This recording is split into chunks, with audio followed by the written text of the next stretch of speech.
This story starts with the memory of that day. Countless eerie black monuments fell from the sky. They dropped through the clouds one after another, their shadows covering the city below. Strange glowing spheres and lightning-like energy swirled around them as they descended. Right after that, barriers were deployed. A massive purple beam shot upward from the middle of the city, twisting the sky like a vortex. People standing on the streets stopped and stared, watching the glowing tower rise in front of them. Monsters called disaster beasts broke through the barriers and invaded the human world. Among them appeared a giant dark figure, the demon of destruction, Ringa, standing tall with purple energy swirling behind him. Soon, countless terrifying beasts flooded the streets. Armored monsters, winged creatures, and huge clawed beasts rushed forward while people screamed and ran. Disaster struck instantly. A monstrous armored creature swung its arm, sending a man falling backward as he shouted for everyone to run. Nearby, his child cried and reached out, calling for his dad as his mother ran, while chaos erupted around them. Across the streets, different beasts attacked from all directions. A winged creature swooped down, a burrowing beast erupted from the ground, and blue-flamed monsters charged toward the fleeing civilians. Bodies fell on the road as the destruction spread, and the entire area was swallowed by panic. The armored monster rushed forward with blue flames bursting around its body. Its jaws opened wide as it roared, blue light flashing in its eyes. It shot a swirling vortex of blue flames toward a woman who ran away, holding a child tightly against her chest. The flames spread across the road as the monsters closed in. That woman was caught by the blue flames and threw her child ahead. The small boy reached out weakly while lying on the ground. The woman's voice trembled as she repeated the same word, telling her child, Itsuki, to run. The child looked at her with tear-filled eyes and called out for his mom. Just then, suddenly, someone shouted Itsuki's name again. A drop of sweat slid down a boy's face as the voice echoed. In the next moment, the scene returned to the present. A girl with pink hair turned around toward him. She asked what was wrong, saying he was spacing out. He stood among the lined-up students and answered quietly that it was nothing. Hearing that, she narrowed her eyes and leaned in slightly, asking him again if that was really true. Then, while he was crying, the boy, who was the same Itsuki from that day, stood still with tears running down from one eye. Before he could answer, another student suddenly wrapped an arm around his shoulder and spoke cheerfully. He said Itsuki must be sleepy since he was usually asleep at this time. But today there was suddenly a school-wide assembly. While they were talking, Itsuki pointed toward the stage and told his friends that the teacher there was dressed strangely. On stage, the teacher wearing some kind of armored helmet explained what happened after the disaster beasts appeared. Some humans gained the power to fight back, and they became known as Awakened. The armored man described how, 10 years ago, the largest disaster beast attack happened at the northern shore of the Blue River. Awakened from all over the world crossed the river to repel them in what became known as the River Crossing War. Though attacks had decreased since then, the number of descending monuments had started to rise again. A large-scale attack similar to that war was likely coming soon. Itsuki's classmate leaned in again and pointed at a man on the stage. He explained that the person was Izumi Nento, the commander-in-chief of the northern continent. He asked how Itsuki could be from the north and still not know him. Itsuki looked at Izumi Nento quietly. He said the name sounded familiar and admitted he once imagined a hunched old man with a long beard. But the person on stage looked stranger than he expected. Itsuki's classmate grinned and told him he understood. But despite the odd appearance, Izumi Nento was the first awakened. It was thanks to him that humanity knew about the monuments and the disaster beasts. Itsuki's friend spoke excitedly, saying that this man was the strongest awakened. He added that even Teiwajin, known as the Light of Humanity, was his student. The scene shifted back to the armored man as he explained that recent research showed even ordinary people who had not awakened yet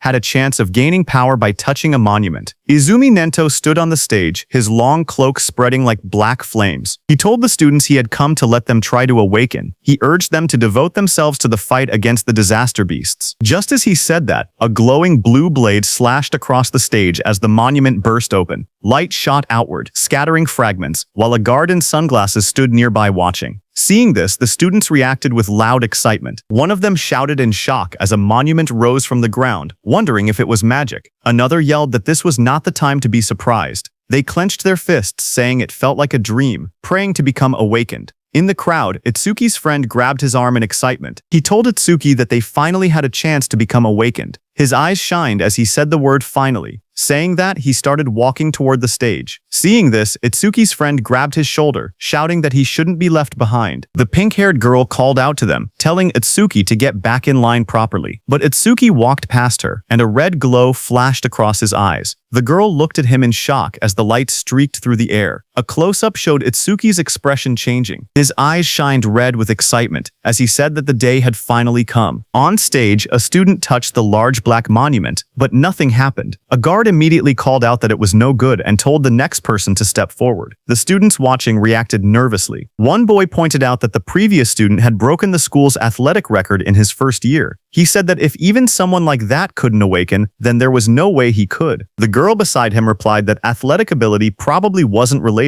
and that it was too early to give up. More students reached out to touch the monument one after another. The guard repeated the same word, next, as the line kept moving forward. The students crowded together anxiously. One boy with white hair nervously pointed out that not a single person had awakened yet. Others muttered in worry. A girl with short brown hair said she thought it would be easy. The boy beside her trembled, wondering if their entire school would be wiped out. The guard called out the next name loudly, Oishi Hikaru. Nearby, a group of students whispered their concerns. One girl said she didn't want him to awaken. Another explained that he was already a habitual bully, and if he gained powers, they would be in trouble. A boy suddenly pointed toward the monument and shouted that something was happening. Lightning erupted violently from the monument, blasting outward. Oishi Hikaru's body was lifted off the ground as crackling blue electricity surrounded him. The sudden burst drew everyone's attention. A glowing blue screen appeared beside him, showing his information as he grinned excitedly. He thought to himself that both Izumi Nento and the woman beside him would surely recognize him now. The screen displayed this: Oishi Hikaru, human, level 0, Job Elementalist,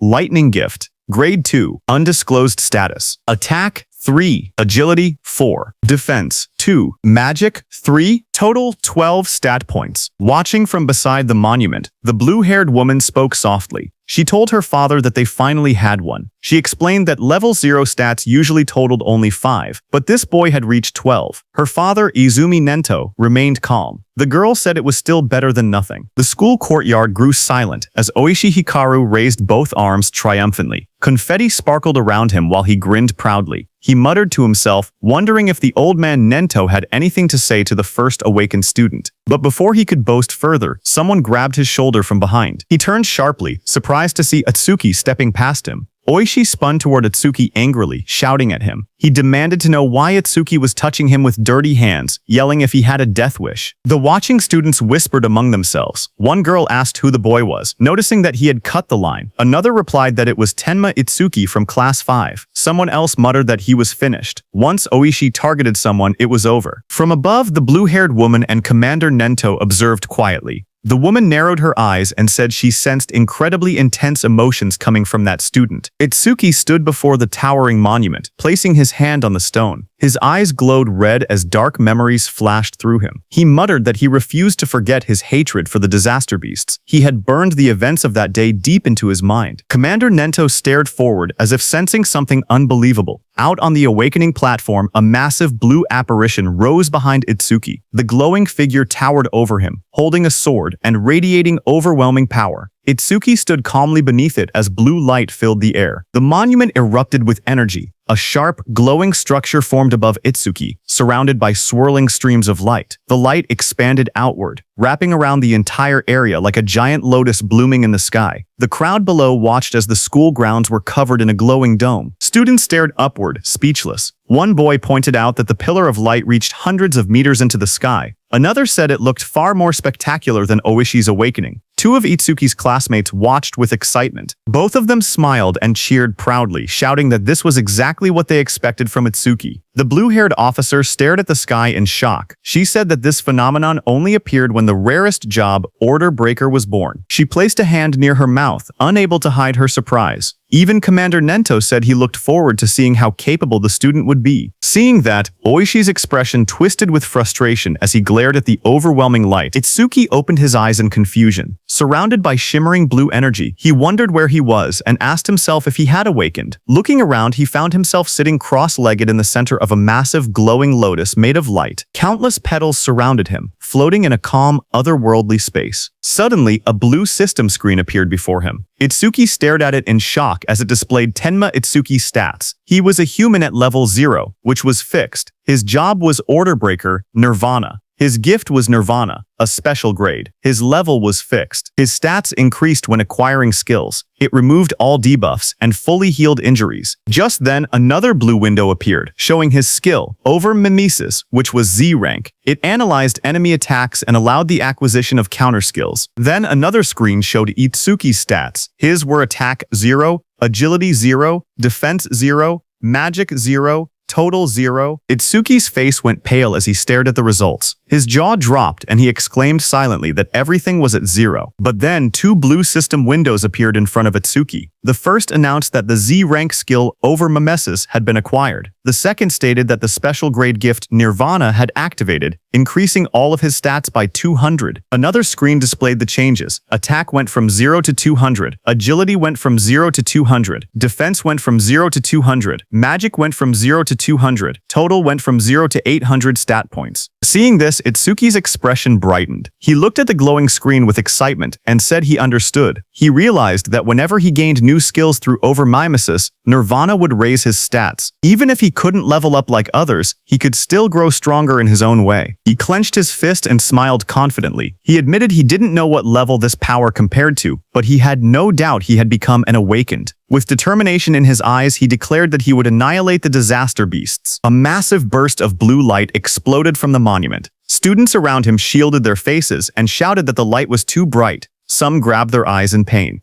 Through the blinding radiance, Itsuki's silhouette stood tall within the monument's glow. Lightning and energy swirled around him in a powerful display. Oishi stared at the scene, trembling with disbelief. His face twisted as he shouted that such a thing was impossible. The blue-haired officer gasped as she looked at the glowing monitor. She covered her mouth in shock and said that these stats were unbelievable for a rookie awakened. Even Commander Nento admitted that it was hard to believe, but stated that Itsuki was undoubtedly among the strongest of all new awakened in history. Outside, Itsuki stepped out of the light, petals of blue energy swirling around him, watching his silhouette shine with power. Just one word left Commander Nento's mouth: the strongest. A system window displayed his public information: Tenma Itsuki Human. Level 0, fixed. Job, Order Breaker. Gift, special grade. Undisclosed. Skill, undisclosed. Status, Attack 200. Agility 200. Defense 200. Magic 200. Total, 800. In the crowd, students and teachers erupted in cheers. They shouted that Tenma's stats had shot up all at once. Someone cried out in disbelief, saying they never imagined their school would have someone this amazing. An older teacher yelled that this feat would go down in school history. But among the cheering crowd, Oishi trembled with rage. Lightning crackled around him as his eyes glowed red. He clenched his teeth and glared at Itsuki, furious that the cheers he believed should have been his, were now stolen away. Oishi's rage exploded as lightning surged across his body. He shouted that a loser like Itsuki should stay a loser. Students around him backed away as sparks crackled through the air, their faces tense with shock. Electricity flooded the entire hall, and Oishi stepped forward with a crazed expression. He declared that he would eliminate Itsuki using his newly acquired skill. Above the crowd, Itsuki stood calmly, staring down from the top of the monument as lightning scattered below him. Itsuki clenched his fist as a blue system window appeared. The screen displayed: C-rank skill, Silver Serpent detected. Over Mimesis activated. Itsuki's eyes sharpened as multiple blue panels began processing. The analysis started at 27%, then climbed quickly, 57%, 69%, and rising, while lightning flickered around him. Itsuki made his move and jumped with lightning speed. The floor cracked under the impact as the lightning slammed down. Students gasped when they looked up and realized something was wrong. One girl asked where Itsuki had gone. Another student said they saw a flash of electricity, and then Itsuki suddenly vanished. Oishi looked around in confusion, wondering where Itsuki was. A glowing blue window reached 88% as Itsuki appeared behind Oishi like a shadow wrapped in lightning. His eyes shone with a blinding horizontal beam. Oishi froze in terror. Sweat poured down his face as he realized Itsuki was behind him. He panicked, unable to move. Itsuki placed a hand on Oishi's shoulder. His voice was cold as he told Oishi to consider himself lucky for being born human. He added that if Oishi were a disaster beast, he would have killed him about 100 times already. Oishi trembled uncontrollably, fear tightening his entire body. Moments later, Itsuki casually stepped forward while Oishi collapsed onto the ground. Another student shouted in shock, asking when Itsuki had moved behind him.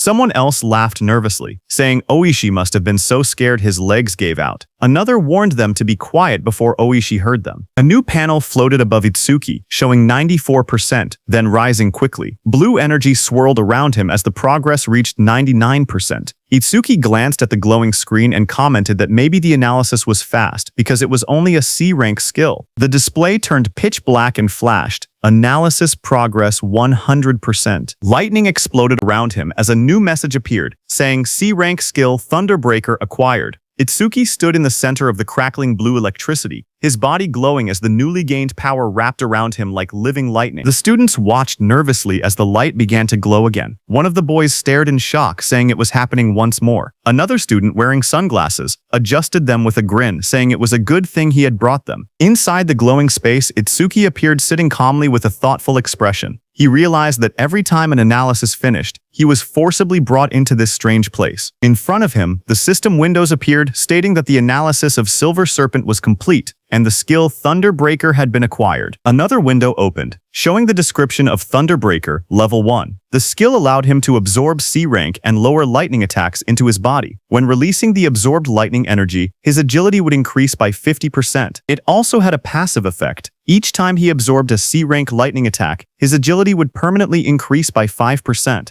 Another message added that all his stats had increased by 10, all debuffs were removed, and his injuries were fully healed. Outside, the students shielded their eyes as a massive burst of blue light exploded from Atsuki's body. The lightning wrapped around him in swirling arcs as he stood in the center of the arena steps. The electric pressure pushed outward, and the crowd instinctively stepped back or covered their faces. Someone shouted that Atsuki was now cloaked in lightning from head to toe. Another student panicked, saying Atsuki's lightning was even brighter than Oishi's. Oishi, who had attacked him earlier, stared with trembling eyes, unable to believe how Itsuki had learned a skill like that. Itsuki's body glowed intensely as the system displayed his rising stats. It showed each attribute increasing: attack, agility, defense, and magic, all rising from 200 to 210, bringing his total from 800 to 840. Just then, the students looked up at the sky in confusion. One of them said it had been sunny just a moment ago. Another asked if it was rain. A third student lifted his hand, trying to feel the drops, when someone suddenly shouted that something was falling. A dark, coffin-shaped object wrapped in lightning descended from the stormy clouds. The rain poured harder as it crashed down toward the school grounds. The woman with blue hair and glasses saw it and shouted in shock, calling it a monument. She questioned why it had appeared here, of all places. Commander Nento quickly announced that the school-wide assembly was cancelled and ordered everyone to evacuate outside the school grounds, just like in their drills. He realized that there was no doubt the target was him. The woman turned to Commander Nento and told him that they should escape too, since combat wasn't their specialty. But Commander Nento beside her shook his head. He warned that if they ran, everyone else would panic. He pointed ahead, telling her to look, because the boy standing there was calmer than both of them. Ahead of them, lightning exploded around the descending object. Students ran in all directions, fleeing in fear. Only one boy, Itsuki, remained still in the middle of the field, bathed in a faint blue glow. From behind, the blue-haired woman shouted at him, demanding to know why he wasn't running. A massive dark pillar crashed down from the sky, shaking the ground as debris exploded outward. Rain poured heavily around it. Nearby, a group of students panicked. One boy shouted that disaster beasts were coming and urged Itsuki to escape. But Itsuki, with glowing red eyes, stood still. His voice was cold as he declared that he would exterminate every single one of them. His friends stared at him in shock. One of them yelled that he would die if he didn't run. Another insisted that since he had only just awakened, he couldn't possibly fight disaster beasts. They told him to leave everything to the other awakened. But Itsuki shook his head. He calmly told them to trust him. The pink-haired girl hesitated, worry written all over her face. Finally, she shouted that if he died, he shouldn't blame them. She grabbed the other guy's clothes and dragged him with her. The glasses-wearing boy asked her if it was really okay to let him go, reminding her that the enemy was a disaster beast, a walking weapon of mass murder. As the two ran off, Itsuki looked ahead with a crazed smile. His eye glowed bright red through the rain. He muttered that his first enemy after becoming an awakened was the one who killed his parents, and that it was lucky. Lightning curled around him as he stepped forward. A glowing panel appeared beside him, displaying the status of the creature before him. It was Skeleton Soldier #1369, Level 8. Gift Grade 2, Defense increases by 100%. If the enemy's attack exceeds its own defense, the gift becomes invalid. Skill, Bonefire,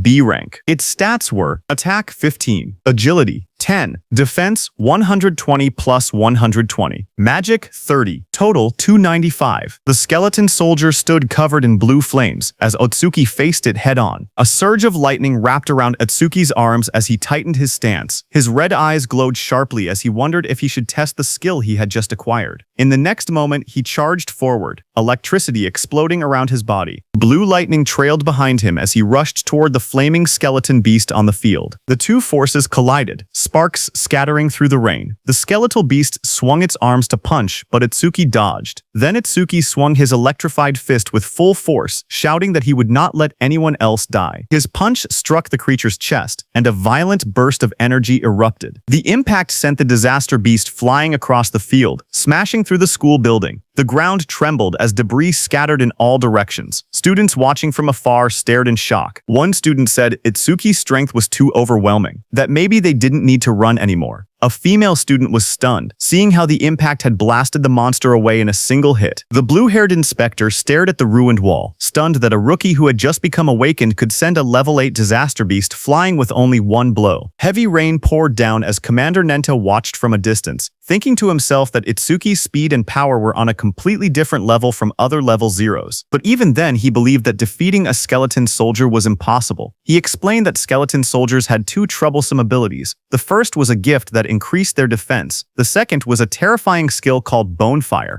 a flame that burned anything it touched into ash. Blue flames erupted violently across the field, spreading like a wave toward Itsuki. The students gasped as the fire surged forward. Itsuki's friends cried out in fear, shouting Itsuki's name. Oishi stepped forward with a crazed smile, yelling that the fool who didn't know his place would just burn to ash. Meanwhile, glowing screens appeared in front of Itsuki. A system message informed him that the enemy was using Bonefire. The analysis began, first at 1%, then rapidly accelerating. As the blue flames engulfed him, more screens appeared, 25%, 39%. 57%. Itsuki stood firmly inside the blazing bonfire, surrounded by data streams. He calmly observed that the analysis speed increased whenever the enemy's skill struck him. The blue-haired instructor watched with widening eyes. She said that even a level 10 awakened wouldn't stand a chance if they took a direct hit. Blue flames continued to swallow the arena as Itsuki stood in the center, half of his body burned away and glowing like a skeleton. The blue-haired instructor's voice echoed through the flames, saying it would be tragic for a genius who had just appeared to be killed by a disaster beast before he could grow. System windows floated around Itsuki, showing 77% and 81%. Itsuki looked at his burning body and muttered that this was what it felt like when the body burned. He added softly that it must have hurt. A memory flickered through the flames. He saw his mother's face, half burned away. He realized that it hurt so much, but even in her last minutes, she smiled so as not to scare Itsuki. Commander Nento peered out with a sharp gaze, wondering if Itsuki hadn't used his full power yet. The blue fire swirled violently as the progress bar climbed. Itsuki's skeletal hand tightened, and he said that once the analysis was complete, the enemy was finished. The system window flashed. Analysis progress, 100%. Outside the flames, the students whispered nervously. One asked if it had been too soon to hope for a rookie who had just become awakened. Another admitted he had been stupid to expect anything. But suddenly, someone pointed forward in shock. He shouted that the blue lotus flower had appeared again. He said Itsuki might show them another miracle. Blue light swirled around Itsuki as he stood inside the burning aura, wondering what kind of skill he would gain this time. The flames around him continued to fade, revealing his burned and cracked body beneath the blue energy. Then a system window appeared, showing that the analysis of Bonefire was complete. It stated that a new skill, Black Wall, had been acquired. More windows followed, explaining the skill. The active effect would create ice on the body by consuming magic power, and could block B rank or lower fire skills. The passive effect increased defense when blocking those skills. Another notification appeared, saying that Black Wall, LV2, had been acquired and that all of his stats had increased by 20. It stated that all debuffs were removed and his injuries were fully healed. A new window showed his updated status. Attack, agility, defense, and magic had all risen from 210 to 230, bringing his total from 840 to 920. Itsuki looked at the glowing screen calmly. He remembered how even his strongest attack earlier couldn't break the skeleton soldier's defense. Now, with this new increase, he believed he should be able to do it. Suddenly, blue lotus petals unfolded around him, blooming like a massive light flower. Itsuki stood at the center, his body surrounded by shining energy. The students watching gasped in shock. One of them cried out in relief, saying Itsuki was alive. Others cheered loudly, convinced that he would succeed. Someone pointed out that a full recovery like this was practically a miracle. The blue-haired instructor stared in shock as she watched the scene unfold. She wondered aloud if Itsuki had a self-healing skill. She had seen him use a lightning element skill earlier, so she couldn't understand how he was recovering. Commander Nento was also shocked. He remembered that order breakers were considered the most mysterious job, but even among them, Itsuki seemed uniquely strange. Meanwhile, Itsuki stood in the center of the glowing lotus petals. His body had recovered completely, not a single injury left. Blue fragments drifted around him as he looked down at his restored form. Itsuki whispered in disbelief, saying it was a perfect recovery. He wondered whether he would heal even if his limbs were cut off, or if his brain was destroyed. He admitted he was curious about the limits of his self-healing. Suddenly, the skeleton soldier roared, its armor burning with blue-bone fire. The flames surged violently as the monster charged forward. Itsuki turned calmly, raising his arm as black spikes spread across his skin. The blue flames rushed toward him. His entire body became engulfed in the fire, but he stood unmoving within it. Moments later, his silhouette appeared again through the blaze. Thick layers of black spikes covered him completely, and his red eyes glowed coldly behind the cracked ice armor. Itsuki cracked through the air as he shot upward. The explosion of blue flames shook the area when he crashed down. Itsuki's armored body glowed with electricity as he readied another strike. The skeletal beast struck, but Itsuki moved again, instantly appearing behind the beast, faster than anyone could follow. Itsuki then raised his arm, and it turned into a massive black spike sword, lightning running through it. Itsuki moved with lightning speed, and with a single slash cut the skeletal beast in two with that sword. The students watching from afar were stunned. One of them said that Itsuki moved behind the disaster beast in an instant, as if he had teleported. Another said that only awakened people could track movements like that. Oishi was also stunned, saying she couldn't see Itsuki's movements at all. She compared it to what she had seen before. The blue-haired instructor questioned if someone like Itsuki could really be a rookie. On the other hand, as the dust settled, Itsuki stood alone. As the black spikes on his body disappeared, he kicked and destroyed the skeleton beast's head. He was stunned to realize that it not only generated solid armor to protect his body, but could also shape that armor into any kind of weapon he wanted. A divine skill that combined both offense and defense. Suddenly, someone shouted his name. Itsuki turned his head in surprise as his friend rushed toward him and wrapped him tightly in a relieved hug, saying he was glad Itsuki had won because he had been worried the entire time. Itsuki stayed still for a moment before asking about Saya. His friend pulled back and admitted that Saya had been watching earlier with a face that looked like she might cry, but now she was nowhere to be seen. Itsuki looked toward the crowd, wondering why she didn't come. He scanned the students in the distance, confusion growing. He quietly wondered if she might be angry. Not far away, the blue-haired instructor watched the aftermath of the fight. She spoke seriously, noting that for a boy to defeat a skeleton soldier, something even a level 10 awakened would struggle against, was unbelievable. Commander Nento called the blue-haired instructor Choha and told her to stay and assist with the cleanup. He also told her to deliver his message to the principal that he would be taking Itsuki with him. On the other hand, Itsuki's friend patted Itsuki's hand, saying there was no way Saya would be angry after he won. He guessed that Saya was probably scared of falling behind Itsuki, so she might have gone to touch the monument instead. Itsuki lowered his gaze slightly and murmured that he hoped that was the case. Just then, a voice called out to him, asking if he was Tenma Itsuki. Itsuki turned and noticed someone approaching. Commander Nento, wearing a long cape, stood before him. Itsuki looked up at him in silence. People watching from a distance began whispering among themselves. They saw that Izumi Nento, a famous figure, was talking directly to Itsuki.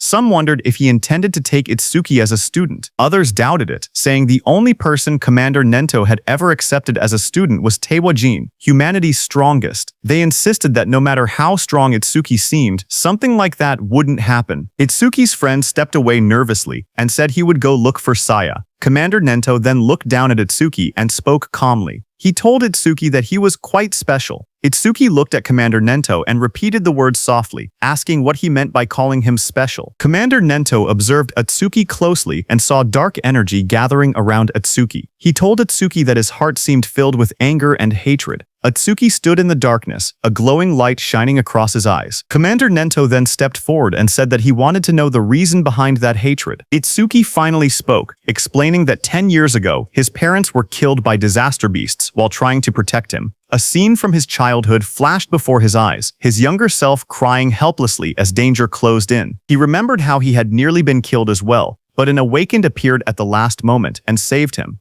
The powerful figure struck the beast right in front of the frightened Itsuki. Itsuki told Commander Nento that, right before his eyes, he had watched his mother die. A glowing blue flame slowly consumed his mother's body. Even as half her face vanished into bone and ash, she smiled gently at Itsuki and told him that he must walk the rest of the path on his own. Young Itsuki stared at her with trembling eyes, unable to understand. His voice cracked as he cried out for his mother. Anger raged inside him as he looked at the beast. Words echoed in his mind, reminding him that both his mother and father had died because of beings like this. Tears streamed down his face as he shouted in denial. Before him, a towering monstrous figure rose from the darkness, an enormous being surrounded by raging purple flames. Its shadow loomed over Itsuki as he realized the horrifying truth. The creature before him was the root of all evil. Shaking with rage, Itsuki glared upward. His eyes burned red as hatred filled his heart. On that day, he swore a vow. He would kill that demon and every last creature of its kind. In the present, Itsuki clenched his jaw, a tear slipping down his cheek as he shouted that he would kill all of its kind. Commander Nento looked at him and commented that even with a heart consumed by hatred, Itsuki still shed tears. Itsuki raised a hand to his face and explained calmly. Ever since he witnessed the tragedy of his mother's death, his left eye had stopped producing tears, but his right eye had begun crying on its own. Thanks to that, he said, he never forgot his hatred for the disaster beasts. Commander Nento then asked if Itsuki would become his student. He promised to get him into the Salvation League and help him gain the immense power needed to take revenge on the disaster beasts. Itsuki repeated the words quietly, asking what the Salvation League was. Commander Nento then explained. He told Itsuki that to counter disaster beasts more efficiently and scientifically, the governments of the 5 continents had gathered strong awakened from around the world and created an official organization. The members of this organization were called saviors. He continued, saying that saviors were provided with resources such as dedicated training grounds and powerful weapons. They were also guaranteed high compensation. Even trainee saviors received 10,000 gold per month. Itsuki listened in surprise, realizing that 10,000 gold was enough to buy a car. Commander Nento then warned that such generous treatment was not given for free. Saviors were expected to constantly fight disaster beasts on the front lines and protect people's safety. Itsuki stood shirtless, his expression calm as he spoke. He said that he did not care about high pay or special resources. What mattered most to him was something else. Determination filled his eyes. His gaze sharpened as he clenched his fist. He declared that what mattered most was fighting disaster beasts on the front lines. With unwavering resolve, he announced that he wanted to become a savior as well. Commander Nento then explained the process.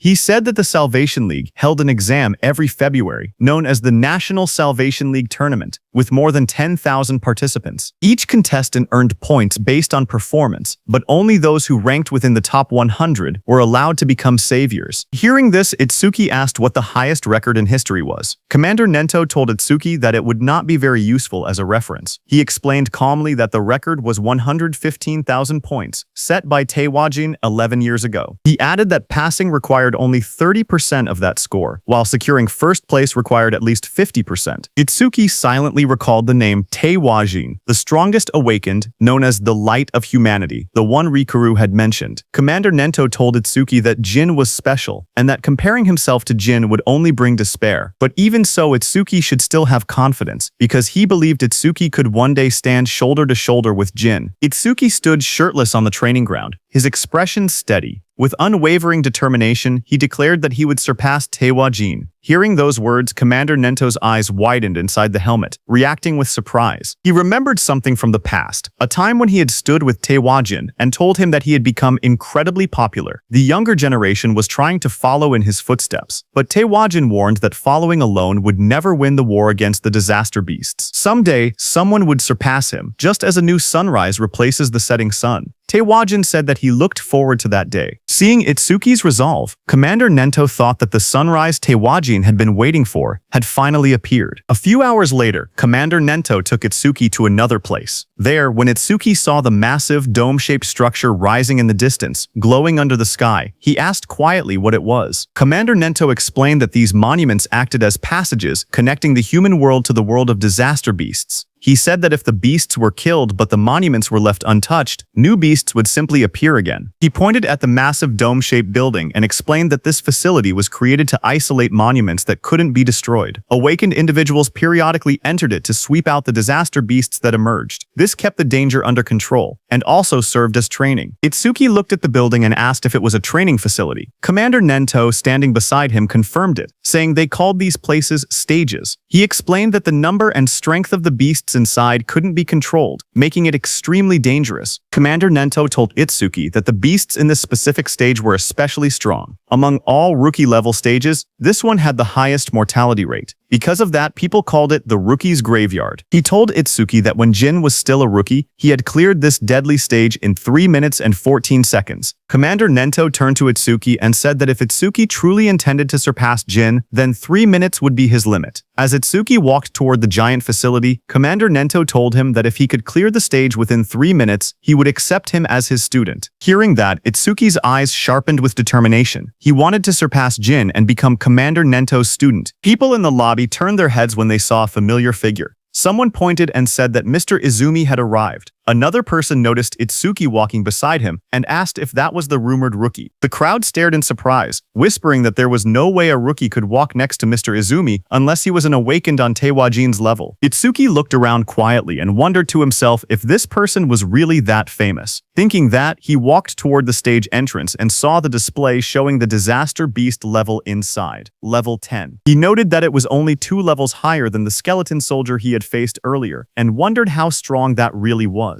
But what surprised him more was that even though several people were gathered nearby, none of them seemed prepared to enter the stage. He wondered why that was. Someone nearby muttered that the rookie looked way too confident and assumed that a high-level awakened must be accompanying him. Another wished they could be taken along too, while someone else joked that the rookie probably came just to flirt with the receptionist, saying that with a decent face he was getting cocky. At the counter, the receptionist approached him with a polite smile. She asked if he wanted to enter the stage and how many challengers there would be. He calmly replied that it would be just him. Hearing that, the area fell silent as the receptionist stared at him across the counter. Suddenly, she leaned forward and yelled angrily. She told him not to make unfunny jokes and asked if he was messing around. She warned him that if he was just there to hit on her, it was pointless. She explained that even if the place was an artificial stage, it was still dangerous. People could get hurt or even die. Itsuki stared at her in confusion, wondering what she was even talking about. Behind them, several people watching from afar started laughing. They joked that he really was there to hit on her. Some said that there were always people who treated the stages like dating spots, and those people usually got scolded and went home. Itsuki looked at the receptionist calmly and explained the misunderstanding. He told her he had absolutely no interest in her. He said he only came to challenge the stage, nothing more. But the receptionist sighed and rubbed her forehead. She told him he didn't have to act tough just because he was embarrassed. She even said she would give him her contact information, so he should just go home. But Itsuki's expression darkened.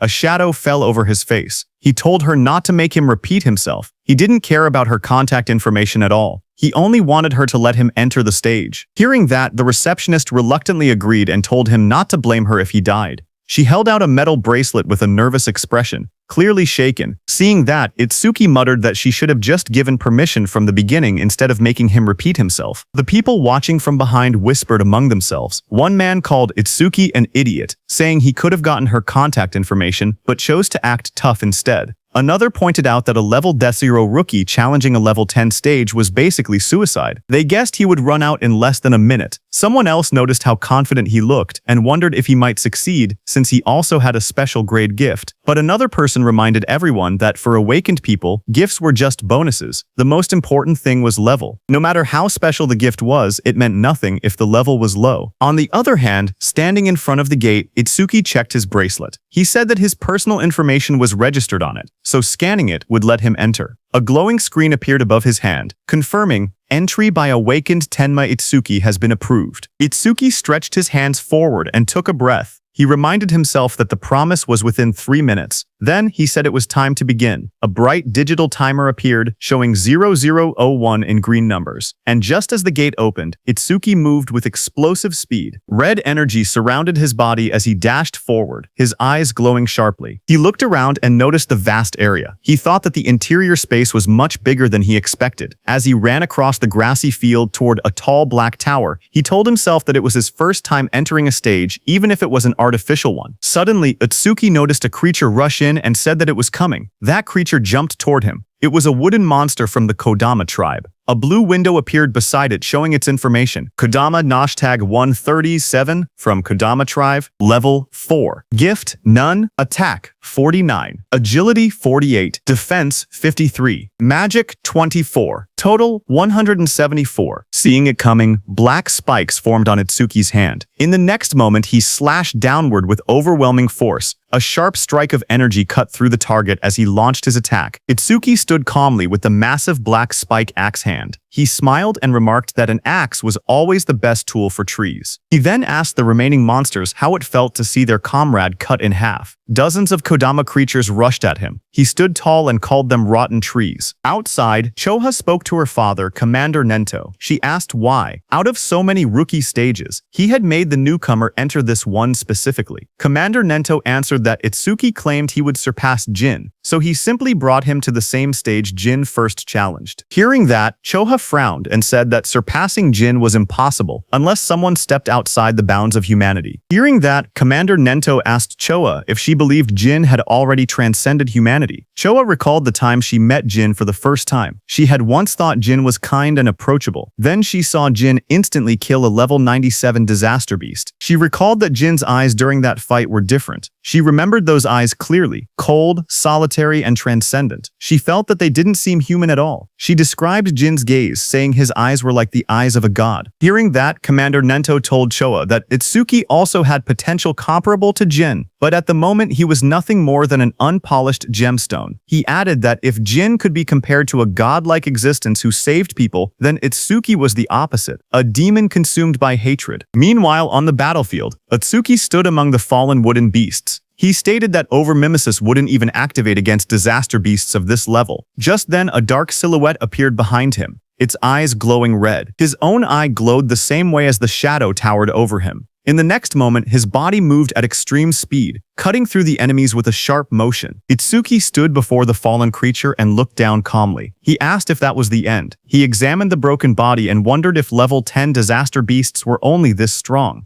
But then he thought that if that were true, this place wouldn't be called the Rookie's Graveyard. There had to be something else. Just then, a blue system window appeared before him. It displayed B-rank skill self-regeneration detected. Overmimesis activated. Another window followed. Analysis started. Then a second one. Analysis progress 5%. Itsuki turned as a sudden sound caught his attention. His expression shifted slightly. That level 10 disaster beast rose again behind him, its entire form twisting upward with glowing green eyes. Its long vine-like limbs burst outward and lunged at him. Itsuki braced himself, thinking in surprise that he had cut off half its head, yet it had regenerated. The moment the towering monster regenerated, Itsuki narrowed his eyes and muttered that he knew things wouldn't be straightforward. A glowing blue system window appeared in front of him, revealing the creature's details. It identified the monster as regenerated Kodama #520 of the Kodama tribe, a level 10 beast with a grade 2 gift. Its defense had dropped by 50%, but its self-healing ability had greatly increased. Another blue window listed its stats clearly. Attack a 110, Agility 100, Defense 60, Magic 180, total 450. As the creature's roots and branches whipped wildly, Itsuki tightened his fist. A system alert flashed. Black wall activated. The next second, his hand was covered by black spikes cutting through the roots. Itsuki jumped at the monster. While dodging the monster's attacks, he quickly analyzed the situation. He realized the beast couldn't regenerate if he damaged it fast enough. He told himself that he had to deal massive damage in a short amount of time. The analysis window appeared beside him. 17%, then 19%, rising slowly. Itsuki smashed forward with his armored arm, splitting through the Kodama's defenses as sparks and debris burst around them. His eyes glowed red as he moved like a shadow, slicing through the forest of wooden limbs. Each step sent shockwaves across the ground, and each strike pushed the progress window higher. Itsuki surged forward again, his blade-like arm shining with a cold blue light. 21%. Then he shot upward before crashing down like a falling spear, splitting the monster's giant body in half. Light from his attack cut straight through the Kodama, illuminating the entire battlefield. The towering creature's body split down the middle, a glowing crack running from its head to torso. Its golden eyes shone through the gaps as its massive frame began to fracture. Itsuki watched with sharp red eyes, a grin forming on his face. He said he wasn't done yet. He said he would mince the creature completely, so it wouldn't regenerate. In the next moment, he raised both arms. A blinding vertical slash of light tore downward, cutting the giant monster clean in half. Cuts spread across the creature's body, and the wooden shell shattered into countless pieces. The fragments scattered through the air, glowing faintly before breaking apart completely. As the dust settled, Itsuki lowered his arm and exhaled. He said this should be enough. He added that using Black Wall for so long was draining his magic. But before he could rest, vines and roots twisted together again in front of him. That wooden creature's form surged upward with glowing yellow eyes, rising from the remains and preparing to attack. The glowing display in front of Itsuki showed 60%, but the fight still raged on. Wooden tendrils whipped toward Itsuki as he moved between them with sharp, fluid steps. He glanced back with an annoyed expression, thinking that even after all of this, the monster still refused to die. He quietly muttered that it was becoming a real pain. The attacks continued to strike from every angle. As he dodged, he noticed something important. Every time the monster regenerated, Overmimesis's analysis speed increased. His eyes narrowed. That meant the longer this continued, the faster the analysis would complete. He realized he needed a new approach. He decided to cancel Black Wall to conserve his remaining magic and instead rely on Thunderbreaker to avoid the attacks while keeping his distance. Continuing this pattern until the analysis finished would be the winning strategy, but there was a problem. He didn't have much time left before the 3-minute limit ran out. Lightning crackled across his arm as the display climbed to 75%. Determination hardened his expression. He activated Thunderbreaker and Black Wall at the same time, pushing his offense to the extreme, while forcing the monster to repeatedly regenerate. Doing so, he thought, would increase the analysis speed even further. Power surged around him,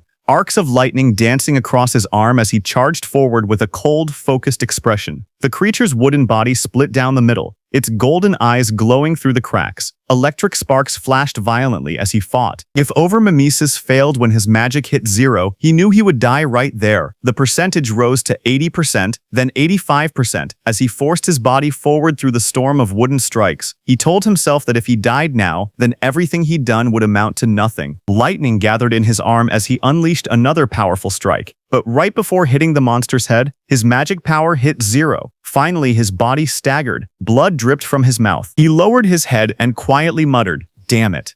Itsuki stood pierced by sharp wooden spikes, his body battered and barely holding on. He lowered his head as white steam drifted off his wounds. He quietly admitted that his magic seemed to have finally run out. Then a glowing window appeared beside him, showing 99%. Seeing that, Itsuki's expression sharpened. Blood streamed down his chin as his eyes glowed coldly. He declared that, just as he thought, Overmimesis did not need magic to activate. With a strained smile, he announced that this match was his win. The window in front of him then showed. Analysis progress, 100%. A bright lotus-shaped energy began expanding around him, glowing blue and cracking the wooden spikes. A system window appeared, saying, Self-regeneration analysis complete. Lotus burst acquired. The lotus continued to bloom outward, pushing everything away as more spikes shattered. Another window displayed the details. Lotus Burst, LV2, active effect, consumes magic to deal explosive damage to enemies within a 5 min diameter. Power scales with magic consumption, passive effect. Each time Lotus Burst defeats a living creature of level 1 or higher, all skill ranges increase by +1%. The Lotus opened fully. A pink glow surrounded Itsuki as his wounds rapidly healed. Another window appeared. Lotus Burst, LV2 acquired. All stats +20. Remove all debuffs and fully heal injuries. The monster watching him narrowed its glowing yellow eyes. A final window appeared. Lotus Burst activated. Itsuki brought his hands together and clapped. A burst of force erupted instantly, followed by a roaring explosion of flames that engulfed everything in front of him. A blazing wave swept outward, and the monster's shadow shot through the smoke and sparks. When the flames settled, He stood there with blood running down his cheek, his hand still extended from the technique he had just used. With a calm breath, he looked ahead and said that Lotus Burst wasn't bad. Smoke rose around the scorched crater at Itsuki's feet as he examined the destruction. He noted that using only a third of his magic produced this much power, and sweeping away weak disaster beasts would now be far easier. But he admitted he never expected Overmimesis to restore magic that had already reached zero. As he stepped forward, something on the ground caught his attention. He stopped, staring at a glowing green crystal beside him, and quietly asked what it was. Meanwhile, outside, the receptionist stared anxiously at the bright red screen. She said that almost 3 minutes had passed since the rookie Itsuki went inside, yet there was still no sign of him coming out. She pointed at the display where the status window showed, Challenge in progress. Stage level 10. Challenger Tenma Itsuki. Time used, 2 minutes 09 seconds. Seeing this, she nervously added that they should call the rescue team quickly. Choha adjusted her glasses and spoke calmly. She said she didn't think Itsuki would lose to level 10 disaster beasts, but clearing the stage within 3 minutes seemed impossible. Her sentence trailed off as silence fell between them. But suddenly, a new message appeared on the large screen, saying new record achieved. Seeing that, everyone in the hall froze. Shocked whispers spread through the crowd. One woman stepped forward, staring at the green screen in disbelief, whispering, "No way." Choa widened her eyes. She asked aloud how Itsuki managed to clear it, unable to believe what she was seeing. And the most shocking thing was that even 3 minutes hadn't passed. A final notification flashed brightly on the monitor. Challenge success. Stage level 10. Challenger Tenma Itsuku. Time used 2 minutes 14 seconds. Stage clear record updated. The room fell silent as everyone stared at the unbelievable result. The leaderboard screen displayed the results. It showed first place belonging to Tenma Itsuki with a clear time of 2 minutes 14 seconds. Second place belonged to Taewajin, who cleared it in 3 minutes 14 seconds. Third place was Hiten Sho with a time of 7 minutes 17 seconds. Just then, Itsuki came out of the gate, his clothes torn and stained with green liquid.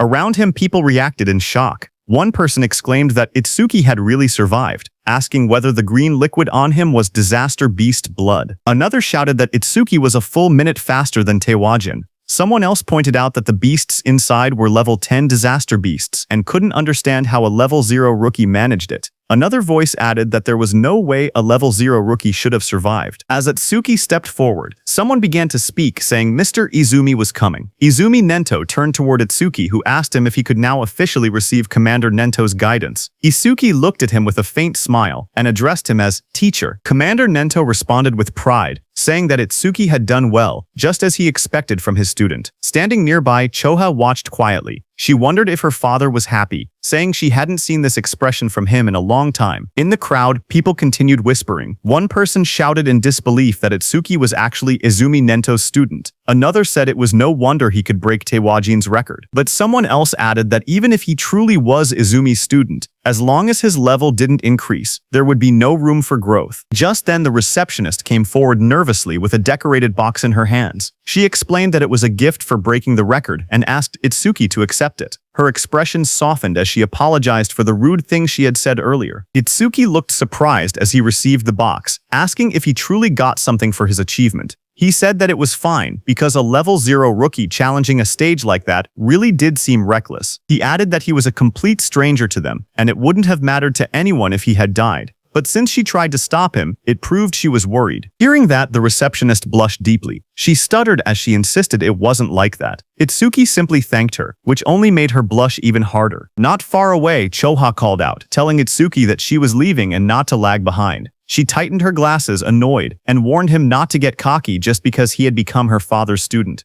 Itsuki straightened up and replied quickly, agreeing. Then Commander Nento, beside Choha, studied Itsuki and commented that a stage of this level now seemed too easy for him. He suggested raising the difficulty. He continued, saying that Itsuki should be able to challenge advanced stages now. Itsuki looked at him, surprised, and repeated the words, advanced stages? As the three of them walked together across the rooftop at sunset, Commander Nento continued explaining. He said that a disaster beast's strength was not determined by level alone. The most important factor, he stated, was something else entirely. He explained that the true deciding factor was species. Choa explained that species without intelligence, which moved only by instinct, were usually easy to deal with. but some species possessed intelligence equal to or greater than humans. She explained that such species were far more troublesome than ordinary disaster beasts. Choa continued. She said that awakened beings and disaster beasts were essentially the same type of creature, but with one difference. Only humans were said to possess jobs. Because of that, stats differed depending on species. She went on to explain that advanced stages contain these powerful species, or intelligent disaster beasts. Their difficulty was several times higher than normal stages. Most of the northern continent's advanced stages were located in North District 4, and she told Itsuki that this would be his next destination. She asked whether Itsuki had any other questions. Hearing her explanation, Itsuki suddenly remembered the two beasts he had defeated earlier. He thought about them in silence. They hadn't shown any signs of intelligence, and they hadn't screamed even when attacked. He wondered if that meant they didn't even have pain receptors. Itsuki's eyes glowed with sharp intensity as he looked up. He asked Choa whether intelligent disaster beasts had pain receptors or not. Hearing that, Choa suddenly felt a chilling pressure behind her. As she turned, her expression stiffened. She wondered what this terrifying aura was and what Itsuki was thinking. Behind them, a group of people gathered and whispered among themselves. One of them asked if anyone had heard that Mr. Izumi planned to make Itsuki challenge an advanced stage. Another replied that Itsuki, who broke Tewajin's record, should be fine. But one man explained that advanced stages were completely different from normal ones. More importantly, almost all the stages in North District 4 were under a single man's control. He said that every awakened person who had entered an advanced stage there had gone missing, and rumors claimed that the man had killed them. Someone immediately asked if he meant Kinoshita Reiji. Another man began to speak disrespectfully, asking who Kinoshita Reiji even was, and suggesting he acted like a king. His friend quickly covered his mouth, hushing him in panic. He warned him that he would be killed too if that man heard him. After all, he said, that man was the son of the North District 4 governor, Kinoshita Reiji. The scene shifted to a luxurious room. A young man lounged confidently while servants stood around him. He was the infamous Kinoshita Reiji. A subordinate asked him when he would be departing. Reiji smirked as he answered. He said that all the stages in North District 4 were under his control, so he would go whenever he wanted. To him, waiting in line was something only commoners did. He lifted his glass with a satisfied smile. After leaving from there, Itsuki opened the small ornate box, revealing a shining stone resting on a red cushion. As the three of them sat together beneath the shade of the trees, Itsuki looked at the stone and muttered that it was from that time. Hearing that, Commander Nento beside him asked if he had seen a karma stone before. Itsuki nodded and explained calmly. After defeating the disaster beasts inside the stage, something identical to this had dropped, but then he paused and added that there was a slight difference. He took out a green crystal. He stared at the one in his hand and said the color was green, but something about it wasn't the same. Hearing that, Choha's eyes widened in shock. She exclaimed that it was an intermediate karma stone appearing inside a beginner stage. She stepped closer, adjusting her glasses to take a look. Itsuki asked what exactly a karma stone was. Choha turned to him and began explaining. She reminded him that he had been a rookie. She said karma stones were also called experience stones. She explained that when a disaster beast or an awakened being died, karma, or an invisible energy similar to experience points, came from their corpse. Absorbing this energy increased a person's level. In other words, a karma stone was an object that contained karma. A figure glowing with energy appeared in her explanation, demonstrating how someone could use a karma stone to absorb the karma inside.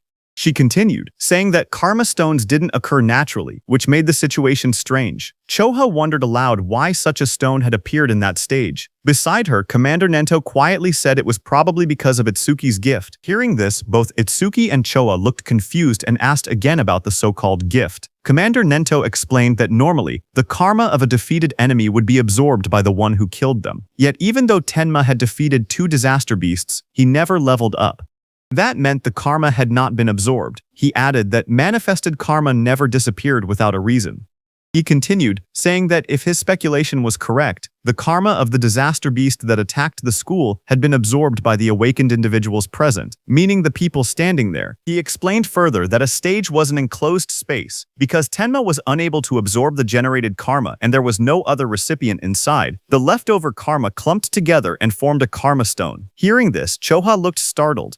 She asked how Itsuki's stats increased if he truly could not level up. Hearing that, Commander Nento suddenly stood up and reminded Choha that an awakened person's gift was top secret and could not be disclosed. Startled, she apologized immediately. Commander Nento then turned back to Itsuki. He told him that he could choose whether to keep the Karma Stone or sell it. He added that he would be leaving soon for a Commander-in-Chief meeting of the 5 continents, and that during his absence, Choha would look after him.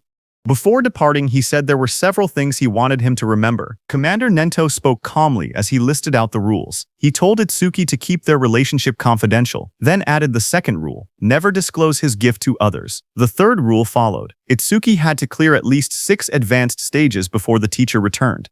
A fourth instruction echoed after that. He told Itsuki to do what he believed was right without hesitation, promising that no matter what happened, he would be behind him. Hearing this, Itsuki smiled with determination and answered, "Yes, teacher." At the same time, at North District 4, Flaming Rock Execution Ground, groups of students argued with suited guards blocking an entrance. One of them shouted that they had arrived first and demanded to be let in. The guards refused. They said the stage had been reserved by the Kinoshita family's son, telling everyone to go home. The students grew angry. One yelled that having money didn't give someone the right to do whatever he wanted. Another pointed out that the privileged boy wasn't even there yet and insisted they should be allowed in first. Their frustration rose. One threatened to report the situation to the Awakened Guild, saying he didn't care who the rich kid was. But before he could finish, a dark figure with glowing red eyes appeared behind them, cutting off their complaints. In the next moment, a powerful attack blasted forward. The students were thrown aside as a muscular fighter struck with overwhelming force, scattering them in an instant. Another student rushed forward, attacking the muscular man. A sharp white arc cut through the air as it struck with full power, but the attack landed directly on the muscular man's body and bounced back, sending shockwaves bursting outward. The impact echoed loudly across the ground. The blonde student watching from behind stared in horror. He muttered in disbelief that his B-rank skill, Earth Spine, had not worked at all. The muscular man turned, his face shifting into a terrifying form with glowing red eyes and metallic markings. He shouted that the attack didn't hurt or even itch. The blonde student trembled. He thought to himself that Earth Spine was a technique meant to pierce anything. He wondered if the man in front of him was actually a monster. Before the student could react, the monstrous man lunged forward and grabbed him, his red aura flaring violently as he towered over the frightened student. The muscular man smacked the blonde student's head. The blonde student slammed down violently. Blood burst from his mouth as his eyes rolled back, his body twisting from the impact. Around him, the spectators reacted in shock. They whispered that a level 7 and a level 8 student had been killed instantly without being able to defend themselves. They said the big guy was far too strong. Someone identified him as Oga Takaru, one of Kinoshita Reiji's 4 pillars and a level 12 gold elementalist. Hearing that, the crowd understood why things had turned out this way. Oga held one of the defeated students by the neck and warned everyone. He said he would not forgive anyone who tried to enter the stage without Reiji's permission. If anyone resisted, he would treat them the same way he treated the 2 lying on the ground. The other students watched nervously as Takeru lifted the struggling blonde student off the floor. The blue-haired student remained unconscious beside him. Oga shouted that nobody should think about helping them. The group of bodyguards in suits stood nearby laughing. One of them told Oga not to go too far because the trash was watching. Another warned that if he kept beating weak students, the teacher would hear about it. Their laughter echoed through the area. Oga only scoffed. He tossed the blonde student aside with a flick of his arm, showing no concern at all. The injured blonde student collapsed forward, but before he could hit the ground, Itsuki caught him. Blood dripped from the student's nose as his body went limp in Itsuki's hands. Around them, the other students whispered in shock. One of them asked who the newcomer was and wondered why he didn't listen when they told him not to interfere. Another panicked voice said that a level 0 person was definitely going to die. Someone else stared at Choha and muttered that the beauty beside him looked familiar. Not far away, Oga glared at Itsuki. He shouted that nobody was allowed to pass without Reiji's permission. He warned that if Itsuki didn't want to end up like the unconscious student, he should just go home quietly. Hearing that, Itsuki lowered his head slightly. He calmly said that he understood. He wouldn't be able to enter the stage unless he defeated this man. Beside him, Choha raised her hand, saying she would contact the North District 4 administrator because this kind of behavior couldn't be allowed. But Itsuki stopped her. His eyes glowed bright blue as he said it wasn't necessary. He repeated what his teacher had told him, that he should do what he believed was right without hesitation. He then turned to Choha again and spoke plainly. He said he would leave the treatment of the injured students to her. Then he turned to Oga. As Atsuki stepped forward, a thought appeared in Oga's mind as he stared at him. He wondered who this man was. A status window floated beside Atsuki, showing his information. Tenma Tsuki Human. Level 0, Fixed. Job, Order Breaker. Gift, Special Grade, Skill, Undisclosed. Status, undisclosed. Seeing this, even though Itsuki was level 0, he stood firmly without any fear. Oga wondered if Itsuki had a rare job that allowed him to stay calm like this. Oga suddenly felt something strange. Even with his higher level, he felt pressured.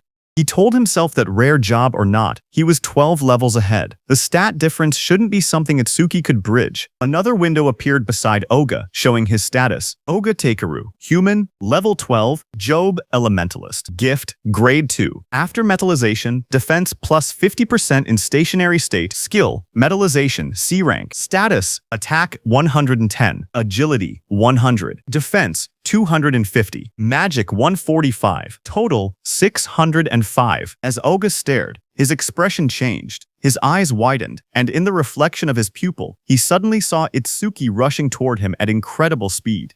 In the next moment, Itsuki's fist collided with Oga's body with overwhelming force, sending a shock through the frame as the impact landed cleanly. The crowd watched in shock as two students stared ahead, sweat running down their faces. One of them exclaimed that the speed was unreal, and wondered if Itsuki was really level 0. The other admitted that even though he was level 8, he wasn't sure he could keep up with that kind of movement. But as the dust settled, it was revealed that Itsuki's fist had struck Oga's metal head, sending steam rising from the impact. Oga had blocked the blow with his metallization skill, his face hidden behind the shining metal layer. Seeing this, Itsuki pulled back slightly, his eyes narrowing as he realized the strike had been stopped. Oga then raised both hands, his arms transforming completely into polished metal. He looked down at Itsuki and commented calmly that the speed was good.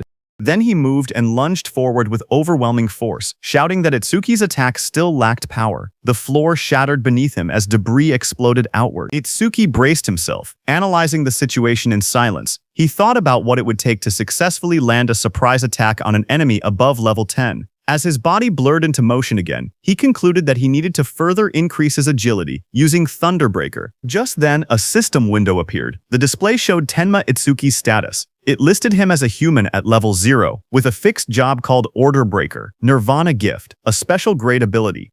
His Nirvana skills were shown: Over Mimesis, Z rank, Thunderbreaker, LV1, Black Wall, LV2, and Lotus Burst, LV2. All of his stats, attack, agility, defense, and magic were listed as 250, totaling 1,000. Then another screen appeared. It detected a C-rank skill, Metallization. At the same moment, Over Mimesis activated and began analysis. The progress bar rose to 1%. Itsuki crouched on the ground, watching his opponent. He wondered if the threat level was high enough for Over Mimesis to activate. He decided he needed to get serious. A new screen showed the analysis increasing to 5%.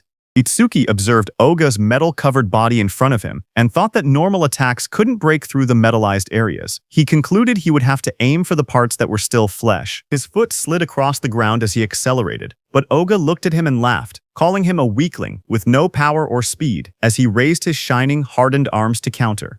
Itsuki tightened his gaze as he thought to himself that his opponent had let his guard down, believing that the speed Itsuki had shown earlier was his maximum. His expression remained calm and focused, a faint glow of blue lightning beginning to trace along his body. Lightning wrapped around him as he prepared to accelerate. He readied his fist, and in that moment he decided to increase his speed using Thunderbreaker. Across from him, Oga widened his eyes in shock when he saw the lightning erupt. He shouted in disbelief, wondering how Itsuki possessed the lightning element. Before he could react, Itsuki surged forward, lightning crackling violently around him. Itsuki declared that he wouldn't give him time to metallize. Itsuki continuously attacked Oga. Dozens of blue screens appeared around them, showing percentages climbing: 25%, 37%, 59%, 66%, tracking the rapid progress of the attack. Spectators from the side watched in shock. One man asked why Itsuki could use skills from another job.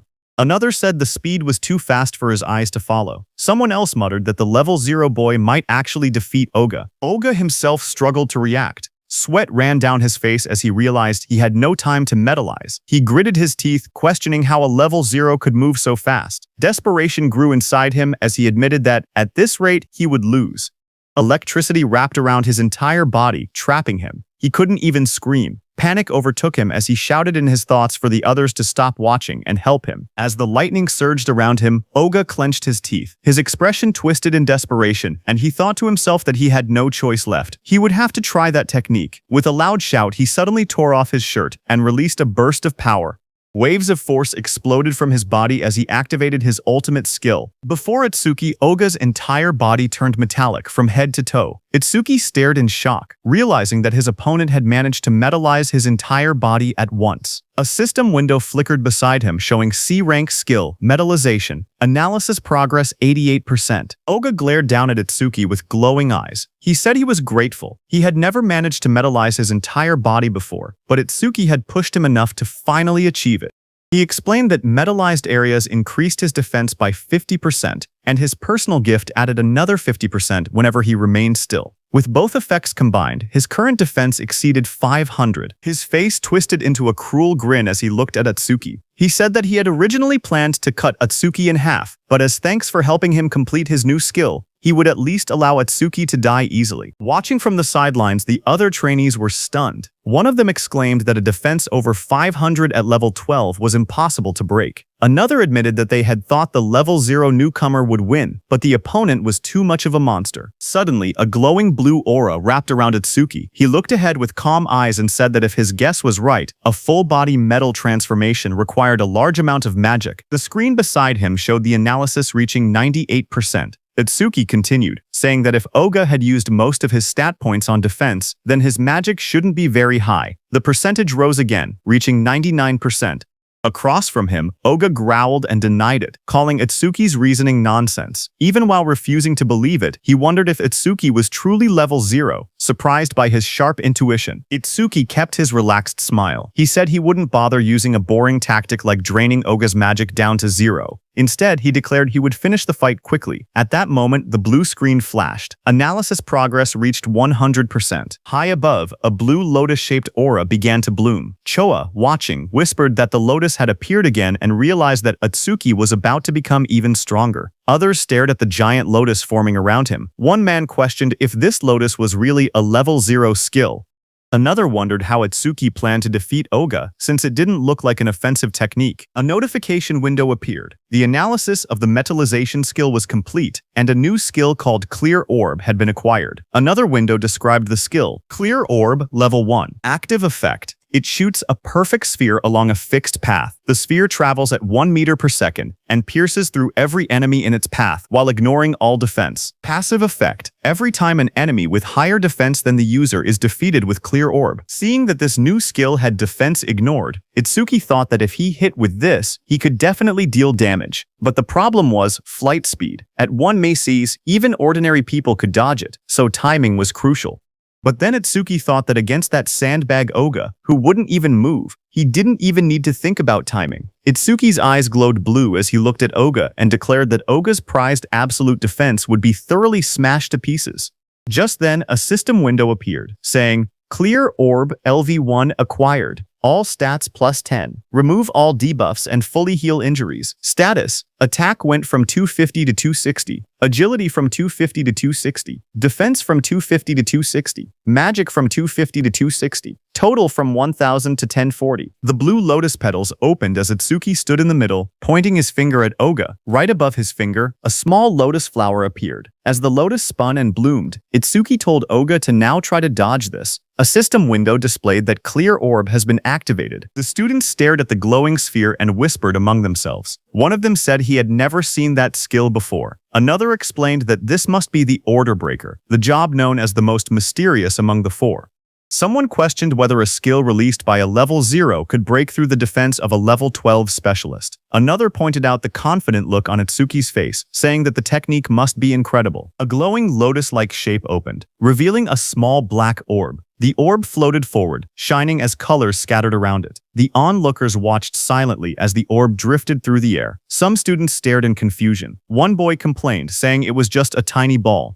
Another asked if they were being serious and called it disappointing. Oga glared at the orb. He mocked the attack, saying that such a small sphere couldn't make him move or cancel his gift, calling it naive. He stepped forward confidently. He asked if this was Itsuki's trump card. Then, the orb continued floating toward him. With a mocking glare, Oga shouted that Itsuki was going to die pathetically. For a moment, he remained certain of his victory, until his expression suddenly shifted. His eyes widened as the orb began to sink into the side of his metal-coated body.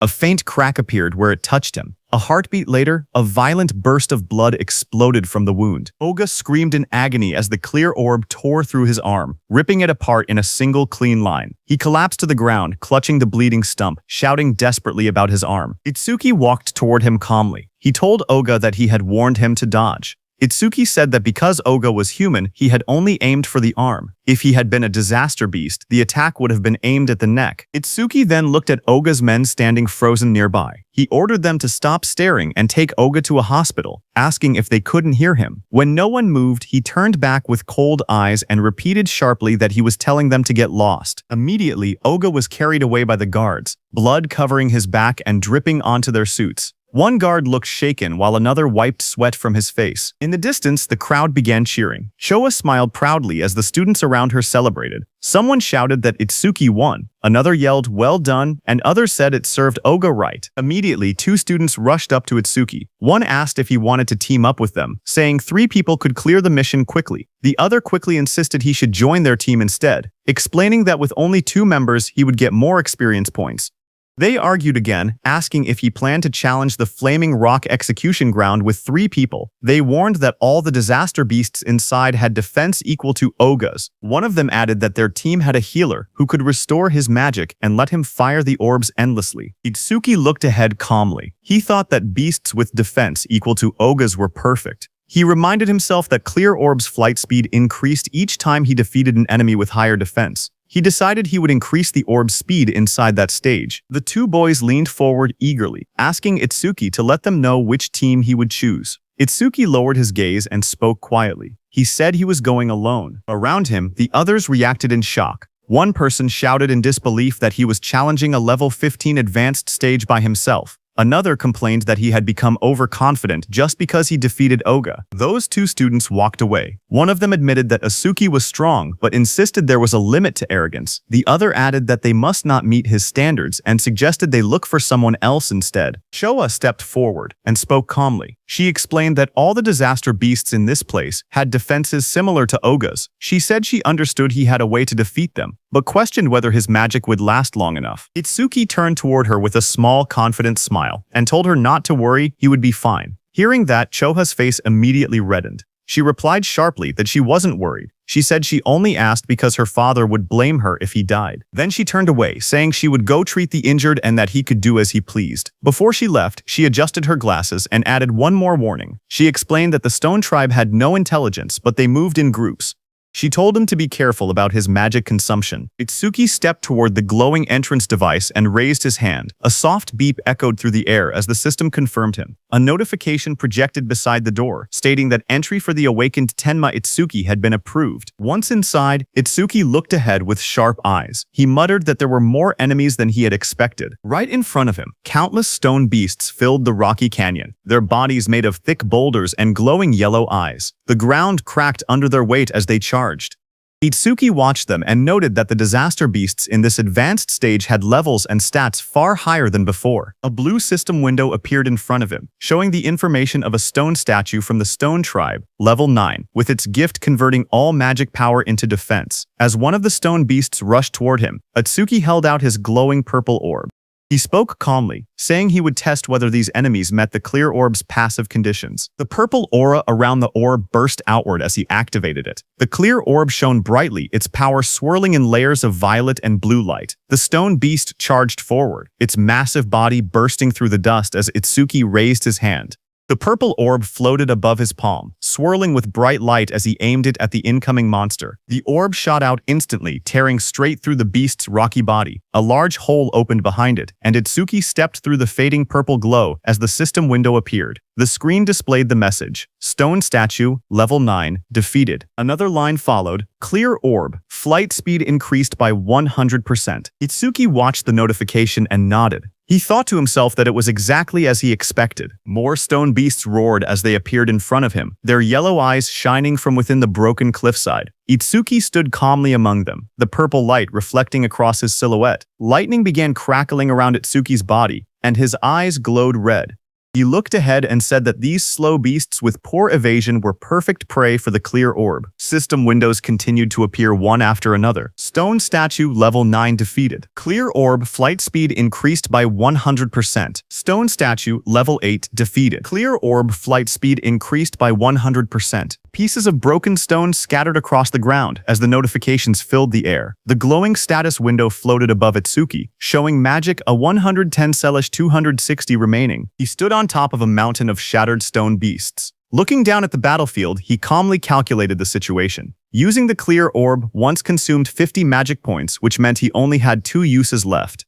Ahead of him, the ground trembled as 2 massive stone beasts charged straight toward him. He noted that the remaining enemies were 3, including a boss that still hadn't revealed itself. Seeing the 2 stone monsters rushing in at full force, he understood what he had to do. He thought that he needed to defeat 2 enemies at once with a single orb. Itsuki lowered his stance and gathered the purple energy swirling from the clear orb. With a powerful jump, Itsuki left the ground and shot upward. Then the beasts crashed with explosive force, shattering the rocky ground. As dust and stone fragments blasted outward, Itsuki leapt forward. "Now," he said, moving straight through the debris. His eye glowed blood red as he pushed through the shockwave. A fierce grin formed on his face. "Take this," he shouted, preparing the next strike. The purple orb shot downward with blinding speed, its light stretching across the sky as Itsuki hung in the air above it. Immediately, glowing system windows appeared one after another displaying Stone Statue LV9 defeated. Clear orb, flight speed increased by 100%. Stone Statue LV10 defeated. Clear orb, flight speed increased by 100%. After the impact, Itsuki collapsed on the ground, panting heavily. Sweat dripped down his face as he lay flat on the rocky floor. He muttered that the exhaustion he felt right before his magic ran out was rough. He hoped he would someday get a magic recovery skill. He slowly sat up and looked at the glowing screen in front of him. He said that with the orb now flying at 5 meters per second, he could catch up to running enemies. The system window displayed the details of the skill. Clear orb, level 1, active effect. Fires a perfect sphere with a fixed trajectory. The sphere flies at 5 ms and penetrates all enemies in its path, ignoring defense. Passive effect. Each time an enemy with higher defense than yourself is defeated with clear orb, flight speed plus 100%. Current flight speed increase, 500%. While he was checking the details, suddenly the ground shook, and a massive stone arm dropped toward him with a loud crash. Itsuki looked up in surprise as the enormous mass slammed into the earth, sending dust and rock exploding in every direction. A massive stone giant charged forward, its rocky body trembling with each step as dust exploded around it. A system window appeared, detecting a B-rank skill and revealing the monster's details. Giant Stone Man #28. Level 15, Stone Tribe. Grade 2 gift. Converts all magic power into defense. Attack 239. Agility 60. Defense 478. Magic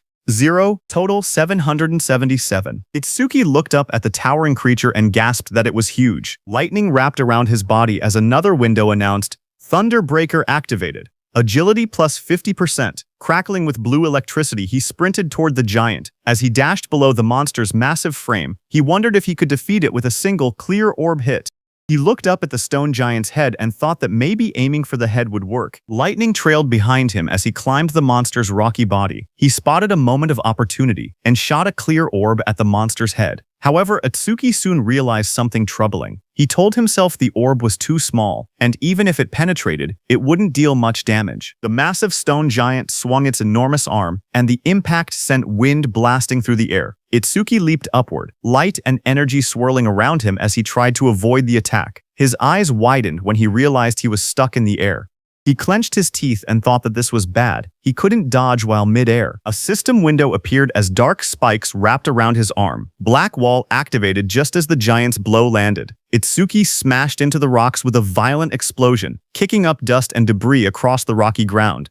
When the dust settled, Itsuki was wedged into a stone wall, breathing heavily. He muttered that this big guy was tougher than he expected. Another system window flickered in front of him. A B-rank skill, Gigantification, was detected. Over-mimesis activated and began progressing at 1%. Seeing that, Itsuki looked up with a confident grin.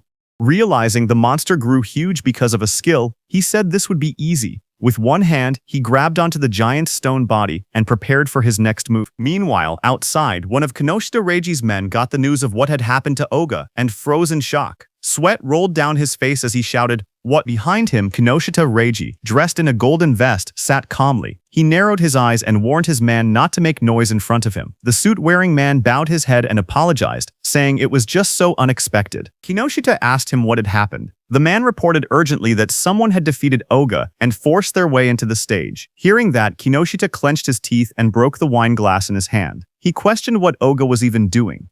He reminded himself that Oga always bragged that no one below level 30 could break through his defense. He wondered if a level 30 or higher awakened had shown up, but his man quickly explained that with the recent surge in descending monuments, all awakened above level 30 were busy dealing with them and shouldn't have time to come here.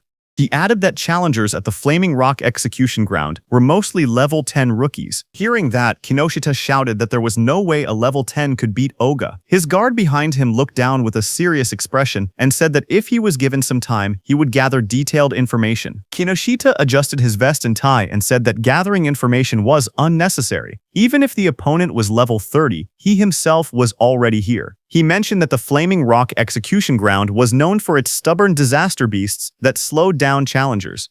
He added that if they headed there now, they would make it in time. However, his guard said that since the opponent's identity was unknown, they should still be cautious. Hearing that, Kinoshita's expression grew sharp. His glasses glowed as he told the guard that he had already said they were heading there now, and that he shouldn't have to repeat himself.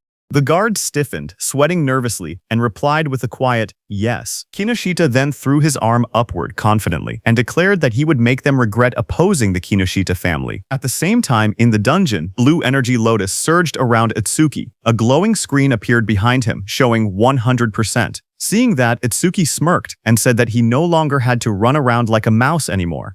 He was standing on top of the massive stone beast, and a bright blue lotus had formed on the beast's forehead. At that moment, a system window opened in the air, announcing that the B-rank skill Gigantification had been fully analyzed. Itsuki looked at the window in surprise. He muttered that instead of gaining a new skill, something else had happened.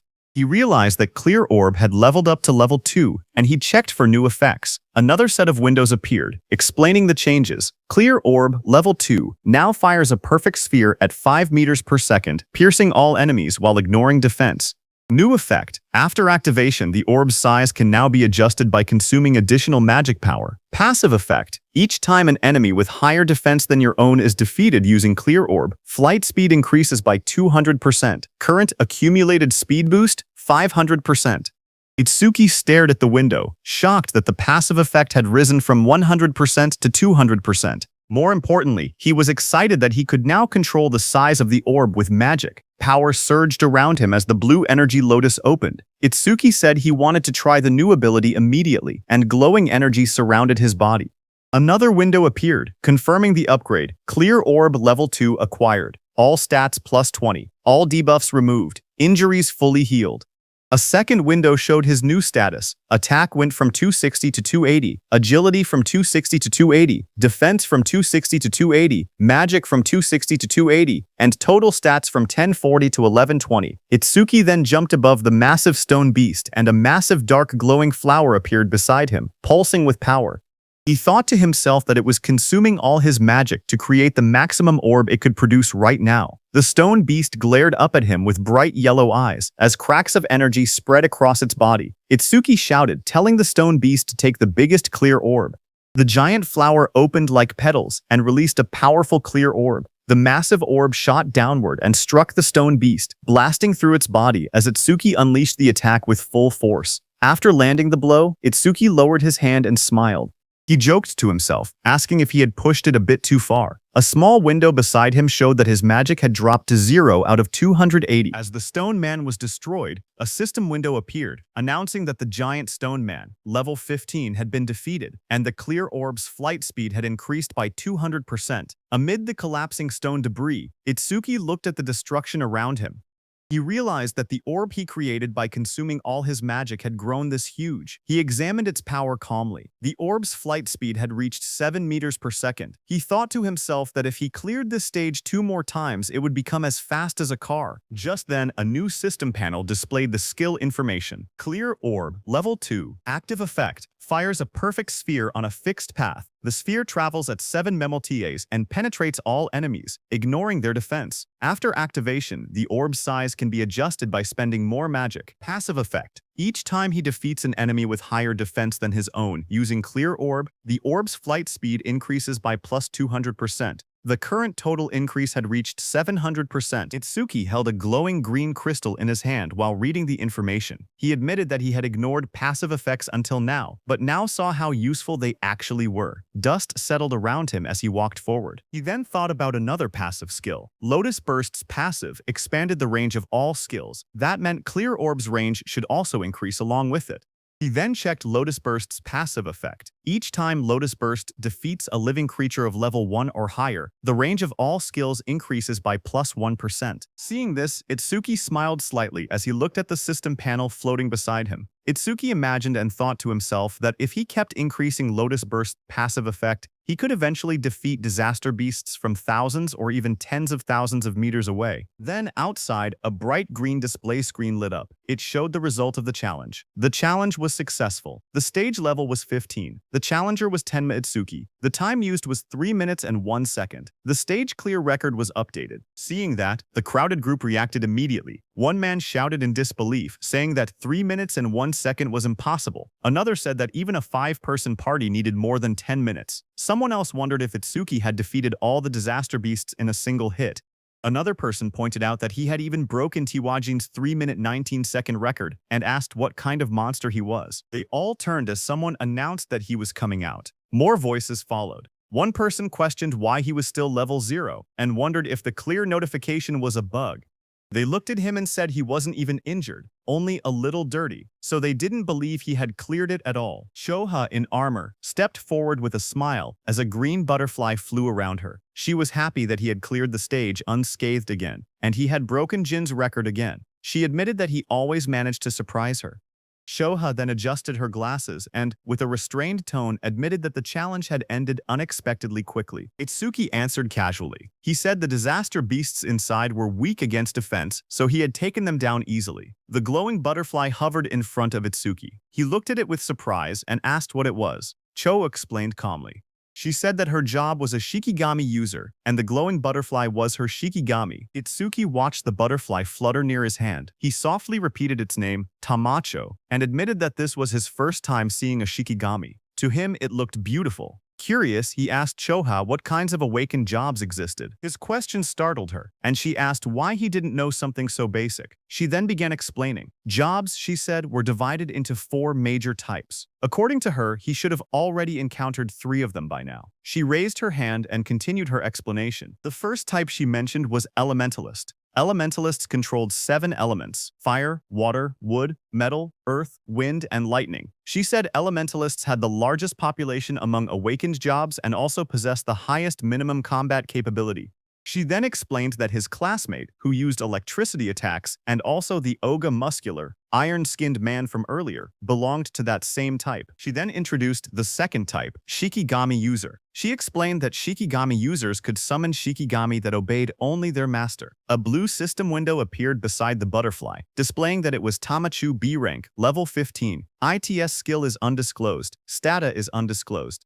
Shoha continued explaining that a Shikigami stayed with its master from birth. Then another system window appeared showing her own status. Izumi Choha, human, level 6. Job B, Shikigami user. Gift, grade 2, undisclosed. Sekigami, undisclosed. Status, undisclosed. After explaining everything, she asked him if he had any questions so far. Itsuki looked at her Shikigami and then asked why her own level was lower than her Shikigami's level. He wondered aloud if she was really a veteran awakened. His words hit Choha like arrows. She wondered to herself if Itsuki had no concept of sugarcoating things. Choha touched her forehead with a tired expression and explained that Shikigami also absorbed experience and leveled up. Because of that, they were basically always at a higher level than their master. Hearing that, Itsuki's expression darkened. Half of his face sank into shadow, and his eyes glowed coldly. He stated that in that case, when fighting a Shikigami user, it was faster to target the person themselves. Seeing that, Shoha's eyes widened. She noticed the negative aura seeping out of him again and wondered what was going on with him.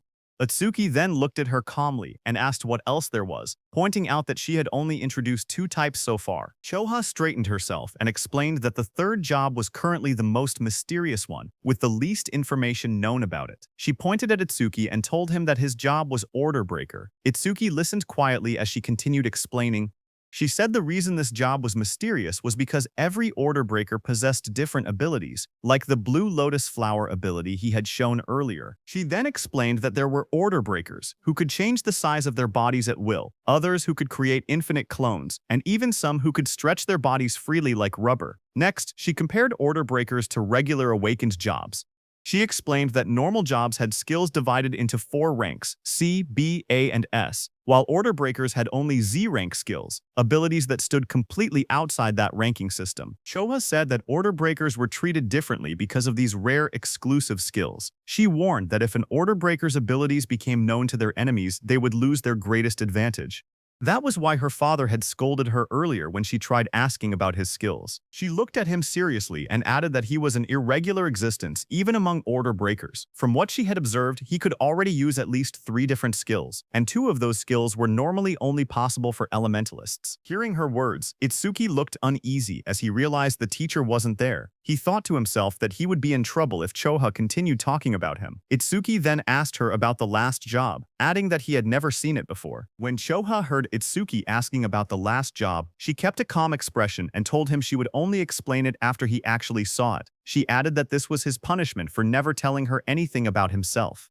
Hearing that, Itsuki let out a quiet sigh and answered with a simple, "Fine." As she turned away, Choha reminded him that the students he saved were now safe. Then she asked what he planned to do after this. Itsuki replied that he was thinking of clearing the stage a few more times. Choha looked back at him sharply. She asked him if he really didn't know anything, explaining that stages had cooldown times. She warned him that this one had an especially long cooldown, meaning he couldn't enter again for at least 2 days. Hearing that, Itsuki's eyes widened in surprise. He wondered aloud if cooldown times really existed. He realized that this must be why Kinoshita monopolized the stages. Determined, he decided that if he couldn't raise the passive effect of his Clear Orb skill, then he would increase the power of his Lotus Burst instead. Itsuki then turned and asked Choha if there was a stage filled with disaster beasts. Choha thought for a moment, trying to remember any stage filled with disaster beasts. She then smiled confidently and chose a stage for him. She explained that in that stage, the levels of the disaster beasts were not very high, but the number of them was enormous. The place was called Locust Wasteland. She explained that there were at least 100 locust-type disaster beasts, even by a conservative estimate, and many awakened people backed out just from seeing how many there were. She then looked at him seriously and asked what he planned to do, since it would be difficult without AoE skills. For those who didn't know, AoE meant Area of Effect, or area attacks. Itsuki answered firmly that he was going. In his thoughts, he remembered that he hadn't used Lotus Burst in front of her yet, so she didn't know he actually had an area attack. A shocked Choha asked him again if he was really going. She reminded him once more that without AoE skills he would have a really hard time, but Itsuki told her not to worry, saying he would be fine. Some nearby awakened individuals became shocked as they listened. One of them asked if he was really going to the Locust Wasteland and said he must not know fear. Another person whispered that once Kinoshita Reiji heard about Oga, he would definitely come. The group decided to leave quickly. They said they should get out before getting caught in the crossfire. Then, a few minutes later, Kinoshita Reiji arrived there and looked around the empty area. He asked in shock why there wasn't a single person present. His bodyguard in a suit stood behind him and reported that the target had gone somewhere. Kinoshita Reiji asked how it was possible. It had only been 30 minutes since the target entered, yet the target had already cleared the Flaming Rock execution ground. His bodyguard said it was hard to believe but seemed to be true. He then asked what Kinoshita planned to do now. Kinoshita Reiji gritted his teeth and said the target was making a fool out of him. He then said that if the target had used skills, there should still be magic traces left behind. He ordered his bodyguard to contact the hound and make it track the target. Kinoshita Reiji shouted angrily for them to capture the target alive no matter what, saying he would make the target taste what living hell was. At the same time, inside a dim alley lined with machinery, a man pressed his back against the wall, hidden in the shadows. His panicked thoughts echoed as he regretted taking the assassination request.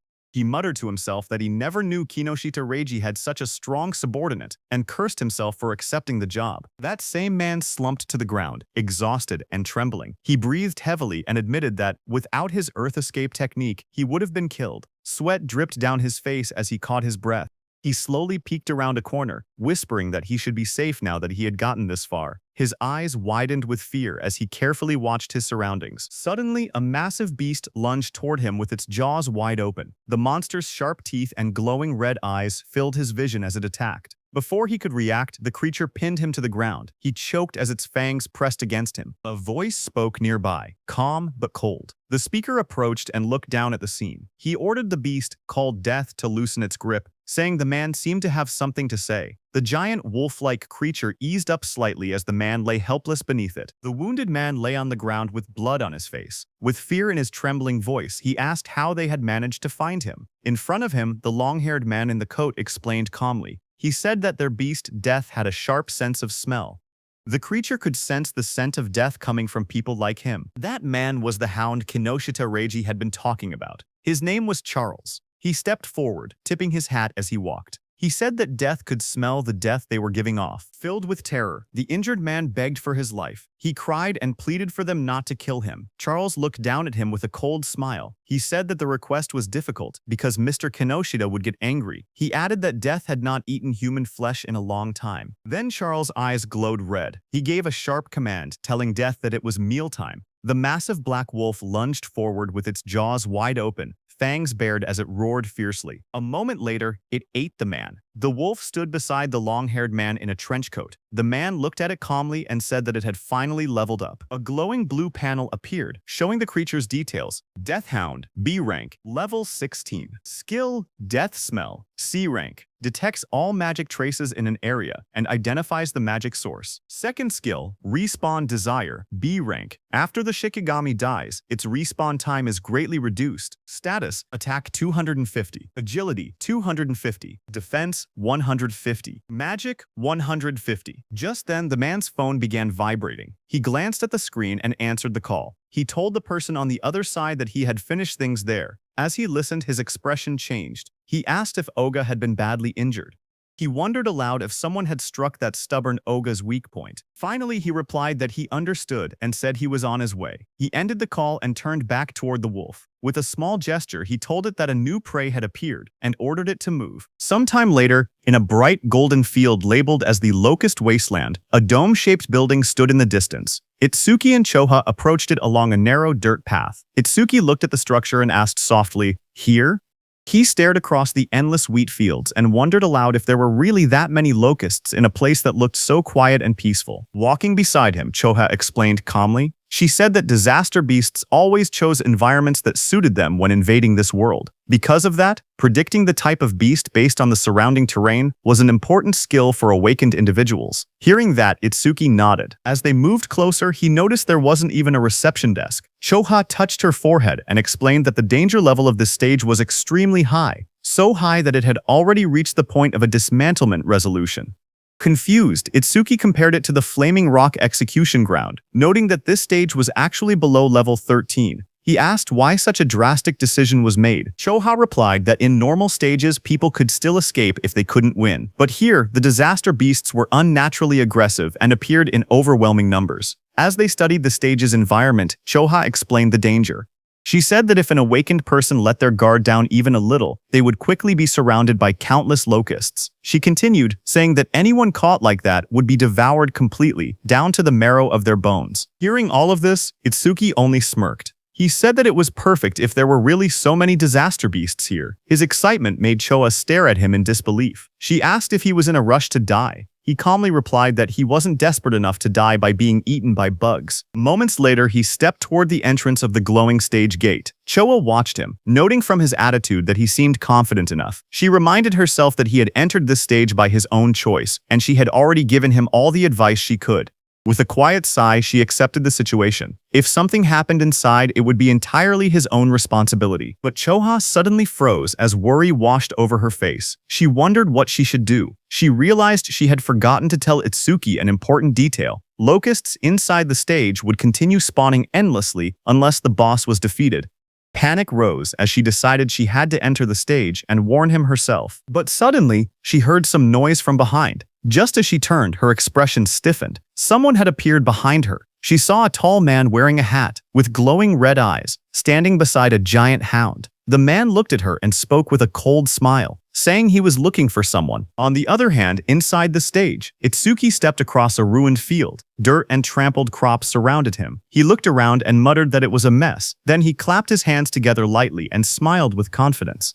He called out to the unseen swarm, telling the pests to wake up. He had come to exterminate them. A lone scarecrow stood in the middle of the dry, cracked wasteland as countless small insects flew around it. Itsuki looked at the scene and noted that the enemy's individual levels were surprisingly low. He said that since they met the requirements for Lotus Burst, there would be no problem. Information windows appeared one after another. Evil Locust, Shaft 22301. Insect Tribe Level 1, Gift None, Status Undisclosed. There were also some Level 2 Evil Locusts mixed in. Itsuki stared at the dark sky as an enormous swarm of locusts covered everything. He commented on the incredible number of enemies, but instead of being worried, he said that this worked in his favor. Flames rose around him as he formed a glowing lotus of light in his hands. He explained that the more the locusts clustered together, the less effort he needed. Once they entered the range of Lotus Burst, he said he would crush them all at once. The ground shook as a vortex of locusts formed around him. When the moment was right, he shouted a single command. Now, a bright red explosion ignited in the air as the system message appeared, stating that Lotus Burst had been activated. Then there was a huge explosion. Right after the blast, notifications flashed one after another.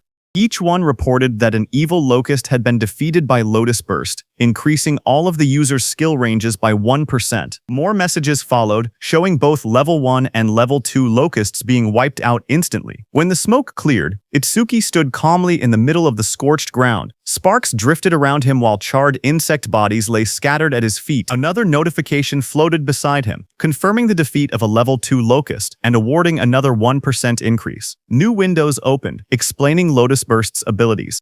The active effect consumed magic to deal explosive damage within a 10.5-meter range, its power proportional to how much magic was spent. The passive effect stated that every time Lotus Burst killed a living creature of level 1 or higher, all skill ranges increased by 1%. Itsuki glanced at the numbers and made a small comment. He had defeated 110 enemies, which meant a 10% increase, therefore receiving 10% at once. Lotus Burst's range had now expanded to 10.5 meters, which he considered impressive. He analyzed the situation calmly. Against disaster beasts of this level, consuming 10% of his magic to output 10% of his firepower should be enough. Taking his remaining magic and recovery speed into account, he could probably use about 10 more shots. If he gained even 100 kills per use, he could increase his total skill range by 1000%. Another screen displayed his magic level, 252 out of 280. He looked at it and muttered that things would go much more smoothly if stages didn't have cooldown times. But suddenly, Itsuki noticed something. He stared at his bracelet with a confused expression. He noticed that the usual challenge success notification was missing. He muttered that something felt odd. As he frowned, a thought crossed his mind, and he wondered if the reason was something unexpected. Just then, a system window suddenly appeared. It reported that a C-rank skill called Mother's Will had been detected. It also stated that over-mimesis was activated, and that the analysis progress was at 1%. Itsuki looked up sharply. He realized that one locust had survived. Dust and broken ground swirled around him as more locusts flew through the air. He turned, watching the locust swarm gather again. He questioned whether Mother's Will was the boss monster's skill. At that moment, several locusts lunged at him. He jumped back and blocked the attacks with the crystal armor covering his arms. He admitted to himself that he had let his guard down. He had truly believed there was no boss monster in this area. He narrowed his eyes, thinking aloud. He said it was good that he could still expand his skill range by using Lotus Burst again, but he also stated the bigger problem. He had no idea where the boss actually was. The glowing lotus-shaped energy expanded from Itsuki's hands as he activated his skill. His expression hardened with resolve. He declared that he would defeat all the small enemies first and force the hidden boss to reveal itself. A bright explosion erupted around him. The ground shook as countless evil locusts were blown apart by the blast. System notifications appeared one after another. Each message showed that an evil locust, either level 1 or level 2, had been defeated with Lotus Burst, and every kill increased all his skill ranges by 1%. The notifications continued stacking until the Lotus Burst total experience reached 220%. His Lotus Burst leveled up. Another message explained the updated skill. Lotus Burst LV2 now consumed magic to deal explosive damage within a 16-meter diameter, and its power increased based on how much magic was used. Itsuki looked at the smoking battlefield and murmured that the range had expanded to 16 meters, calling the new effectiveness outstanding. But even after defeating 10 small enemies, the boss still hadn't appeared. Deep underground, inside a dim nest filled with shifting shadows, many insect-like creatures began to crawl and move. Their wings rustled as more of them gathered around a glowing cluster hidden in the darkness. As the locusts crawled out of the cracked ground, a notification floated in front of Itsuki, showing the analysis progress rising to 27%. He looked ahead sharply and muttered that they had spawned again. Another screen appeared, showing his magic at 232 out of 280. He noted that he could still use Lotus Burst 9 more times. Fire erupted around his hand as he stepped forward, declaring that no matter how many times the monsters appeared, he would thoroughly deal with them. His arm swung through the flames, and he shouted that he would sweep them all away. A fiery explosion burst across the battlefield, and several notifications appeared one after another, stating that evil locusts of level 1 had been defeated with Lotus Burst, and that all skill ranges increased by 1%. More screens stacked up endlessly, showing the same message again and again. A blinding explosion tore through the ground as Lotus Burst activated again, scattering debris in every direction. Bright light flashed across the stage, and the blue notification window appeared with the same message, Lotus Burst. Another massive blast followed right after, engulfing the area in a wave of yellow flames and flying rubble. The screen repeated the skill name, Lotus Burst. A new system panel displayed the updated description of the skill. It stated that Lotus Burst LV2 consumed magic to deal explosive damage within a 54.5-meter diameter. Its power tied directly to magic consumption. Below it, another panel explained the passive effect. Every time the skill defeated a creature of level 1 or higher, all skill ranges increased by plus 1%, now reaching a total of plus 990%. Itsuki ran forward through the burning battlefield, sweat rolling down his face. He glanced at the glowing screen. He said that up until now, he had wiped out large groups 9 times and expanded Lotus Burst's range by 990%, but he only had enough magic left to use it one more time. He wondered why the monsters kept appearing non-stop. His magic display dropped to 52 on 80. He looked up as the sky darkened with swarming insects. He muttered in frustration that there was no end to them. The swarm grew thicker overhead, but even after all the destruction, he saw no trace of the stage boss. He frowned and said that there was still no sign of the boss appearing at all. He considered withdrawing temporarily from the stage and returning after the analysis finished. But even as he thought it through, the endless swarm closed in around him. Itsuki narrowed his eyes sharply as a thought erupted in his mind. He declared that behaving like that was what third-raters would do. Fire gathered in his hand, and flames wrapped around his arm. With determination burning in his expression, he stated that no matter how many disaster beasts appeared, he would defeat every single one of them. A massive explosion erupted like a lotus blooming in fire, sending shockwaves across the ground. As smoke rose around him, Itsuki steadied himself and muttered that, with this attack, but before he could finish, countless more insects filled the air. Swarms surrounded him, and he realized in frustration that there were still more, and their numbers hadn't decreased at all. A glowing system screen appeared before him, showing the analysis progress at 91%. Itsuki's eyes widened as he tried to make sense of the situation. He wondered what was happening. All the disaster beasts that had appeared since the first defeat were still only level 1. Their bodies were small too, as if they had just hatched. As he connected all the dots, he realized the truth at once. The boss's ability was infinite reproduction. A massive golden insect, the queen locust, crouched in the darkness as glowing eggs shot out from its abdomen. A system window identified it. Queen locust #0379. Insect tribe, level 13. Gift. Grade 1. Lays large quantities of evil locust eggs. Skill. Mother's Will, C rank, remotely controls up to 110 hatched evil locusts. Itsuki looked up, sweat trailing down his face. If the queen could reproduce endlessly, then fighting the small ones meant nothing. The only way forward was to defeat the boss itself. His magic was nearly gone, but the analysis bar floated in front of him, rising steadily. 98%. 99%. He clenched his teeth as the final percentage completed. The blue sphere of the analysis pulsed outward. Analysis progress. 100%. A new message appeared. Mother's Will analysis complete. Skill acquired. Magic Detection LV1. Another window followed. Magic Detection LV1. Active effect. After activation, continuously consumes magic to sense magic flow within a 100 m diameter. Passive effect. Range expanded to 1100 m because of Lotus Burst's passive effect. Additional passive. Each time one enemy unit is detected, the user's magic recovers by 10%. Seeing this, Itsuki's eyes widened as he read the description. A detection skill. Its effective range now stretching over 1,000 meters, and every enemy detected would restore his magic. A smile curved across his lips. The passive effect was perfect for this stage. Hunting the smaller creatures again and again would now benefit him greatly. He tilted his head slightly, his eyes shining with confidence. He thought that leaving the queen alone for a moment and clearing out more enemies wouldn't be a bad plan at all. As he lowered his gaze, he thought quietly to himself. He realized he had been keeping Choha waiting. For now, he decided to finish clearing the stage before returning. A blue system window appeared before him, announcing that Magic Detection LV1 had been acquired. All of his stats rose by 10 points, all debuffs were removed, and his injuries were fully healed. Another window displayed the up. His attack increased from 280 to 290. His agility rose from 280 to 290. His defense moved from 280 to 290. His magic stat climbed from 280 to 290. His total grew from a 112-20 to a 160. Itsuki then raised his hand to his forehead as swirling energy surrounded him. He activated the new skill, focusing intently. He began locating the boss using magic detection. Wide ripples of energy spread out from his body, expanding across the entire area like rings on water. The waves traveled far into the distance, lighting up the surroundings as they moved.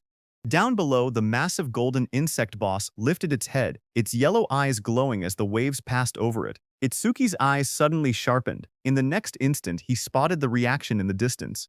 He slowly raised 2 fingers and pointed them forward, a confident smile forming on his face. A surge of dark, swirling energy formed at his fingertips, twisting the air around him. He was going to use his clear orb skill. Amid the chaos, his steady voice echoed. He said that even if the enemy used its children as shields, it would be useless. The clear orb began to glow, merging with the power of Lotus Burst. A bright lotus-shaped light burst outward, illuminating the battlefield. He declared that with Lotus Burst's passive effect and the clear orb's current flight range, the attack would definitely reach its target. A system window appeared, stating that the clear orb's flight distance was now 120 meters. In the next instant, the glowing orb shot across the field like a streak of purple lightning. Wind burst apart in its wake as the queen locust recoiled in shock, spreading its golden wings wide to escape. But Itsuki was already behind it, surrounded by crackling blue crystal. His transformed figure loomed like a shadow, sparks dancing across his body as he struck with overwhelming power. Lightning surrounded Itsuki as he appeared above the queen. Looking at her, he said, "Checkmate." He slammed his attack down, overpowering the queen with sheer force. He cut down the queen into pieces. Immediately, the whole insect swamp was disturbed. Seeing that, he realized the swarm fell into chaos after losing its queen. Itsuki turned toward them with cold eyes. Flames erupted from his crystal-covered arm as he promised to send the remaining creatures to their mama right away. After the Lotus Burst explosion, all insects fell to the ground. Itsuki stood in the settling dust, looking at the battlefield calmly. He stated that all his skill ranges had increased by 1,210%, that Lotus Burst's explosion radius now reached 65.5 meters, and that the clear orb's flight distance had expanded to 131 meters. A system window appeared, describing Lotus Burst at level 2. It explained that the active skill consumed magic to cause explosive damage within a 65.5 meter diameter, its power tied to magic consumption. The passive effect showed that every time Lotus Burst defeated a living creature of level 1 or higher, all skill ranges increased by 1%, now totaling plus 1,210%. A second notification appeared, showing the flight distance of the true ball, 131 meters. Itsuki looked at the result and smiled, saying it had been a good harvest. He held a green leaf in his hand while sitting on the ground, surrounded by rising dust. He then thought to himself that when the cooldown ended, he would challenge it again and raise Lotus Burst's passive effect to 5 digits. As he returned to exit the dungeon, a new notification appeared, stating, "New record achieved." Another line reported, "Time used 17 minutes 7 seconds." Standing in front of a glowing blue portal, Itsuki looked at the timer and noted that it had taken 17 minutes. He thought that Choa must be worried. He imagined Choa waiting outside. He believed that when he returned safely, she would probably act aloof again, yet he knew she was actually kind and considerate. He thought her inability to be honest was somewhat cute. Stepping out of the portal, surrounded by a swirl of blue energy, he lifted his hand and greeted her, saying he was back and sorry for worrying. But then his eyes widened sharply, shock filling them. Right in front of him, Choa appeared injured, blood on her lips. A man with glowing red eyes held her up by the collar. He looked down at Itsuki and spoke coldly. He said that going solo and coming out of the stage safely could mean only one thing. Itsuki was the guy Reiji had been looking for. Charles in the wide-brimmed hat looked at Itsuki and spoke calmly. He said the timing was perfect. He had been trying to get information about Itsuki from Choha, whom he had captured, but even in her current condition, she refused to talk. Charles added that Choha had more backbone than most men. Across from him, Itsuki stepped forward. His voice was cold as he told Charles to let go of Choha with his filthy hands. He warned that if Charles did not do so now, he would only be half killed. Hearing that, Charles laughed loudly. He mocked Itsuki and told him not to get cocky, calling him just a level 0 rookie. But in the next moment, blue electricity burst from Itsuki's body as he shot forward with incredible speed. His eyes glowed with a sharp red light as he charged toward Charles. Charles flinched in fear, shouting that he was fast, then called out to Death. Before Itsuki's blow could land, Death, a giant black beast, suddenly leapt between them. Itsuki's lightning-covered punch slammed into Death instead, sending sparks and force blasting outward as Death roared. Just as Death appeared in front of Itsuki, a glowing system window appeared, announcing that a B-rank Shikigami called the Death Hound had been detected. Another window followed, showing that overmimesis had activated, with analysis beginning at 1%.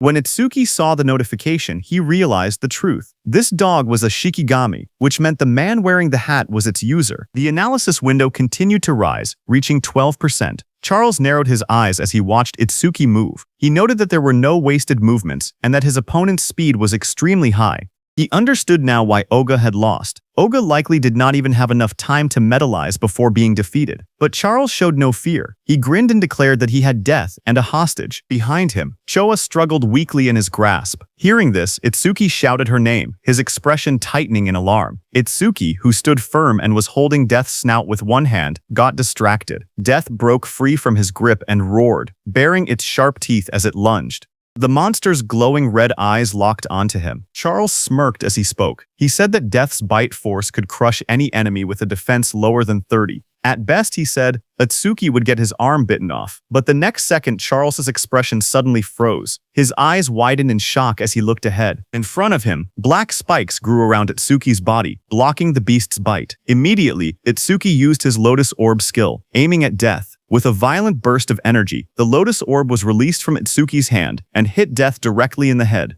It tore through Death's skull, ripping out its core and ending its life instantly. A blue window appeared, showing the analysis progress climbing. The number reached 77%. Itsuki stood calmly over the defeated hound. He explained that without a Shikigami user was basically defenseless. Charles stared at him in disbelief. He wondered if Itsuki did not know that as a rookie, the Shikigami could respawn. On top of that, because of the B-rank skill Respawn Desire, Death's respawn time was greatly reduced. The next second, Death respawned and attacked Itsuki from behind. Charles warned Itsuki that staying careless like that would make him Death's prey. The beast charged, jaws wide open, but suddenly, waves of magical detection spread out as Itsuki activated his skill, Magic Detection. Itsuki sensed Death's attack and moved with lightning speed to counter it. He thought to himself that keeping Magic Detection active ever since he acquired it had been the right choice. The analysis progress climbed. 89%, 90%, 91%. Itsuki glanced at Charles, who was watching while holding Choha, and noted that the analysis would finish soon. He thought that if the Blue Lotus appeared from over mimesis, Charles might become wary. The progress bar reached 95%. Seeing Itsuki move and kick Death without even looking back, Charles started sweating. He realized the truth. This opponent had more power and more speed than Death and even possessed detection skills. He panicked, realizing he could not launch a surprise attack at all in this situation. Charles pulled Choha in front of him and tightened his grip around her neck. His voice trembled with panic as he warned that if Itsuki resisted any further, Choha's life would end. Itsuki watched quietly. He wanted to finish his analysis without revealing the Blue Lotus, but the situation made it difficult. Just then, a bright system window appeared before him, showing the message, "Analysis progress 100%. Another screen followed.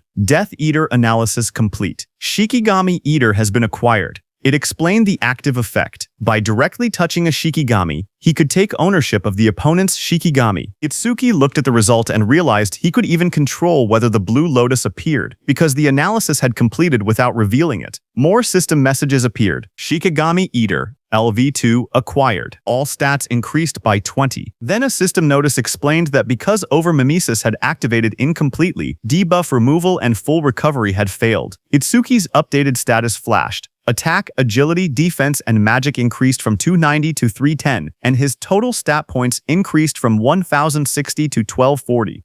Seeing the notification, Itsuki thought to himself that skipping the Blue Lotus came with a price since it lost its recovery ability, but he had already fully recovered once during the last stage. Because of that, he could still fight at almost full strength even without recovering now. Just then, Death charged forward with its jaws wide open, roaring as it rushed toward Itsuki. In that moment, Itsuki realized something important. He understood that this new skill allowed him to steal other people's Shikigami. He looked down at the glowing energy gathering in his hands, calm despite the danger. He thought to himself that if that was the case, then he already knew what he should do. Blue energy burst around him as he raised his hand. With sharp determination, he placed his hand on top of Death's head, deciding that he would take Charles's dog. Blue flower petals erupted like a storm. Death's body was wrapped in swirling petals of energy as the power pulled it away. The next second, Itsuki stepped forward with overwhelming speed and kicked Death, sending it blasting across the field. Death went flying and fell behind Charles. Seeing that, Charles panicked. He stared at the scene and cursed angrily, calling Death a useless mutt.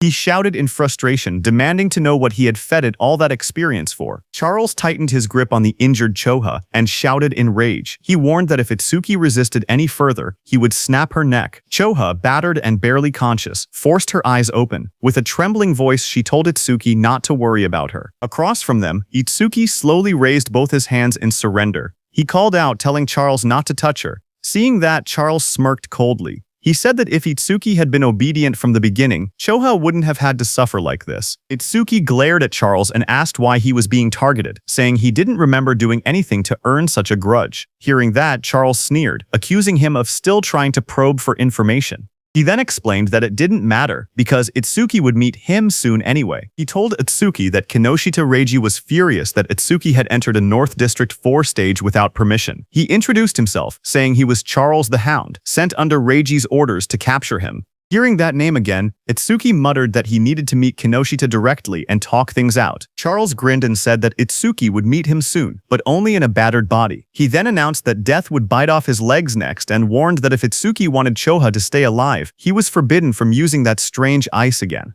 Charles pointed at Itsuki and gave the command, telling Death to bite off both of Itsuki's legs. Hearing that, Itsuki narrowed his eyes. Instead of fear, a cold determination filled them. He told Death to prove it was worthy of being his Shikigami. In the next instant, Death turned and lunged. Not at Itsuki but at Charles, sinking its teeth into its former master. Taking advantage of the moment, Itsuki moved at lightning speed, appearing behind Choha. Blue sparks burst around him as he caught her gently in his arms, pulling her away from danger. Charles screamed as he stared in shock. Sweat ran down his face as he shouted, asking why Death was attacking him, its own master. Shikigami Death stood beside Itsuki with glowing red eyes. Death growled quietly as Itsuki praised it, telling it that it did well. Itsuki then held the injured Choha in his arms. Blue energy surrounded him as he spoke coldly. He said he would return the pain Choha suffered 10 times. No, 100 times over. He warned that Charles would regret laying hands on them, crying and wailing. Hearing that, Charles fell back terrified. He begged for a chance to speak, claiming he had only followed Reiji's orders. His voice shook as he suggested they team up instead. He said he would lure out Reiji for him. Itsuki's eyes glowed red. He looked down at him and said that it was a good proposal. Seeing this, Charles's expression changed. A sharp grin spread across his face as he muttered that he had found an opening. He threw a blade toward Itsuki and shouted for him to die. The attack flashed forward with blinding light, but Itsuki was calm and easily dodged the blade. His eyes narrowed as he watched the attack pass by. He muttered that he alone was more than enough to kill Kinoshita Reiji. Beside him stood Death, its eyes glowing red, ready. Itsuki ordered Death to make Charles suffer the same treatment Choha had endured. Death's jaws opened wide, revealing sharp fangs as it prepared to strike. Seeing that, Charles froze in terror. Sweat dripped down his face as he begged for mercy. He insisted that his hand had slipped earlier and that he would apologize. Trembling, he pleaded for one more chance. But Itsuki didn't falter. Holding Choha in his arms, he stared coldly and told Charles that it was mealtime. Death, with glowing red eyes, rushed forward, its fangs bared as it charged at the man. Charles panicked as he stumbled back. Tears streamed down his face as he shouted, asking if Death had forgotten who its master was. He reminded Death how much he had fed it. His voice shook as he tried to speak again, but Death opened its jaws wide, revealing rows of sharp teeth as it lunged at him. Death finished off Charles. A short distance away, Itsuki stood while carrying the injured Choha in his arms. He had sensed someone watching them. Itsuki told the hidden person that he had been watching them ever since Itsuki left the stage. Itsuki then turned and asked how long the hidden person planned to stay hidden, telling him to show himself. Hearing his words, nearby tall grass rustled as someone began to move, stepping out into the light. It was a hooded blonde young man who stepped out from the tall grass, scratching the back of his head with an awkward smile. He said softly that they had caught him. Itsuki held the injured Choha in his arms as a dark aura spread behind him. His eyes glowed as he asked the blonde man if he was working with Charles from earlier. Startled, the blonde man waved his hands frantically and shouted that he wasn't an enemy. He begged them to listen. Itsuki glanced at him coldly and said fine. He didn't have time to deal with him. Behind them, Death continued eating Charles it had taken down. Itsuki ordered Death to follow him after finishing the meal. The blonde man watched in shock. Even a savage beast like Death obeyed Itsuki without hesitation. He thought that someone like Itsuki might actually be able to help him. He quickly approached and introduced himself as Iberia, asking for Itsuki's name. Excited, he said the fight earlier was amazing, even though there were some terrifying moments. He added that Itsuki must be the mysterious man who defeated Oga Takeru. Itsuki answered calmly. His name was Tenma Itsuki, while continuing to hold the unconscious Choha in his arms. Iberia nervously followed beside Itsuki. He smiled awkwardly and asked if Itsuki could lend him a hand. He said he would pay him, or he could give him karma stones, or even a weapon. Itsuki stayed silent, walking forward with the injured Choha. Iberia watched him leave, sweat forming on his face. He wondered why Itsuki wasn't responding. His father had once told him that anyone would happily help if given enough compensation. Now he questioned if that had been a lie. A memory surfaced, his father hammering steel in front of a blazing forge. His father explained that compensation required creativity, just like how a cup of water was more valuable than treasure in the desert. His father said that for someone seeking revenge, one must offer a blade. For someone injured, offer medicine. He said that was enough compensation for them. Back in the present, understanding flashed across Iberia's face. He clenched his fist with excitement and said he finally understood. Iberia called out from behind, reminding Itsuki that he had come on foot. He said that with an injured person, it was impossible to move quickly, and that the nearest hospital was dozens of kilometers away. He warned that if Itsuki walked that slowly, the woman he was carrying would die. Iberia then reached into his bag and held up a glowing scroll. He said that he happened to have healing items, but even hearing that, Itsuki continued walking. Iberia shouted in a hurry that he could save her. Hearing this, Itsuki stopped and turned his head, asking if that was really true. Iberia explained that he couldn't fully heal her right away, but he could save her life. The two of them knelt beside the injured Choha. Itsuki asked if the healing could be done through her clothes. Iberia replied that the bandage he was using wasn't ordinary. He wrapped the glowing bandage around her, explaining that it was a rare karma tool made from bandages worn by the Shadow tribe and bark taken from the Kodama tribe. Itsuki looked at Iberia and repeated the unfamiliar term, asking what a karma tool was. Iberia studied him and said that, at his level, he must have just become an awakened. He explained that it was no surprise Itsuki didn't know.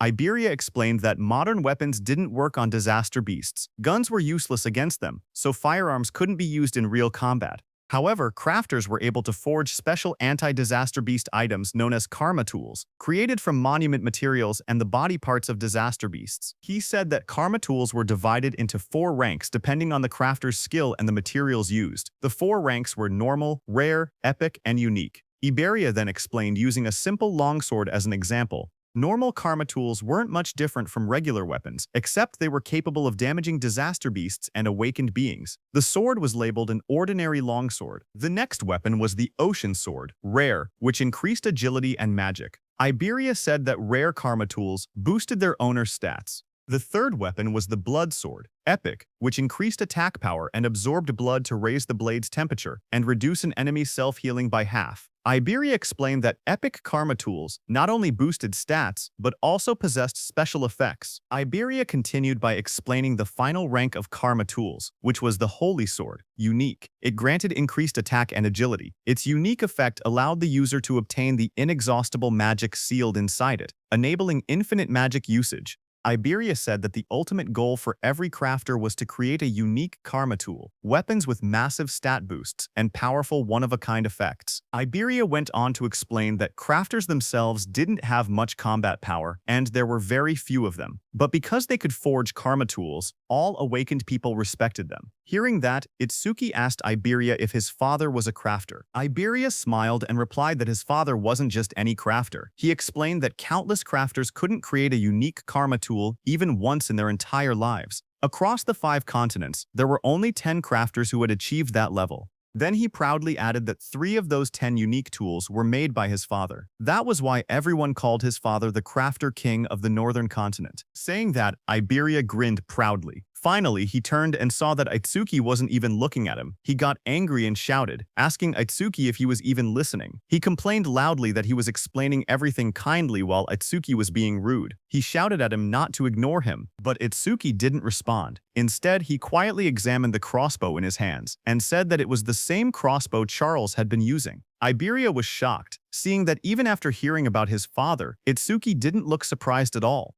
He muttered that any normal awakened person would have already been flattering him. Meanwhile, Itsuki kept studying the weapon and thought that having it would let him reduce how often he needed to use the clear orb and also lower the risk of exposing his abilities. Iberia looked at it and told Itsuki that this weapon was a rare karma tool. Hearing that, Itsuki commented that it was unfortunate there were no arrows left. Iberia explained that projectile karma tools didn't need normal arrows. Any ordinary ammunition could be assimilated into karma tool ammunition, so there was nothing to worry about. Just then, a screen appeared showing the name Hunter's Crossbow, rare, with an agility increase of +50.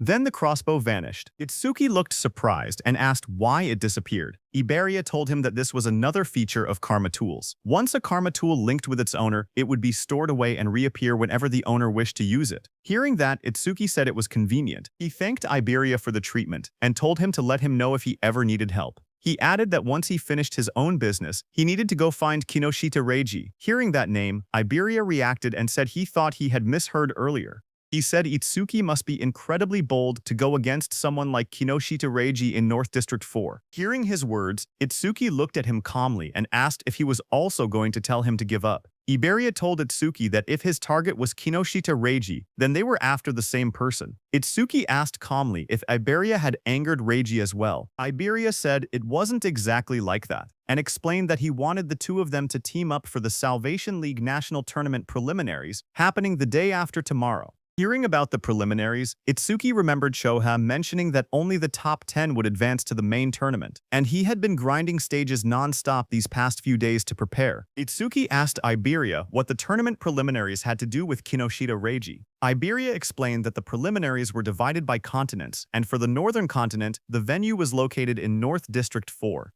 He explained that as the son of the North District 4 administrator, Reiji was determined to compete in the main tournament. His older brother was also a savior, so failing to reach the top 10 would disgrace the Kinoshita family name. Hearing that, Itsuki then understood why Reiji monopolized all stages in North District 4 to level up quickly. He looked at Iberia and asked why someone like him would want to team up with him, especially since he had been receiving help from him this whole time. Iberia raised his voice confidently, saying it was because Itsuki was strong. He believed that if they teamed up, they would definitely pass the preliminaries. Itsuki then asked why Iberia was so fixated on this year, pointing out that he was younger and had plenty of opportunities ahead. Hearing Itsuki ask that, Iberia looked tense as he clenched his fist. Then he answered softly that there was a reason. He recalled his childhood. Since he was young, he had watched his father create karma tools right in front of him. His eyes had always sparkled as he watched. Every completed karma tool looked perfect, like a piece of art. His admiration for his father kept growing. He remembered his dream. He had always wanted to become an awakened one someday. He imagined himself fighting disaster beasts using the karma tools his father made. In that memory, a month ago, he finally awakened. Excited, he begged his father for a karma tool.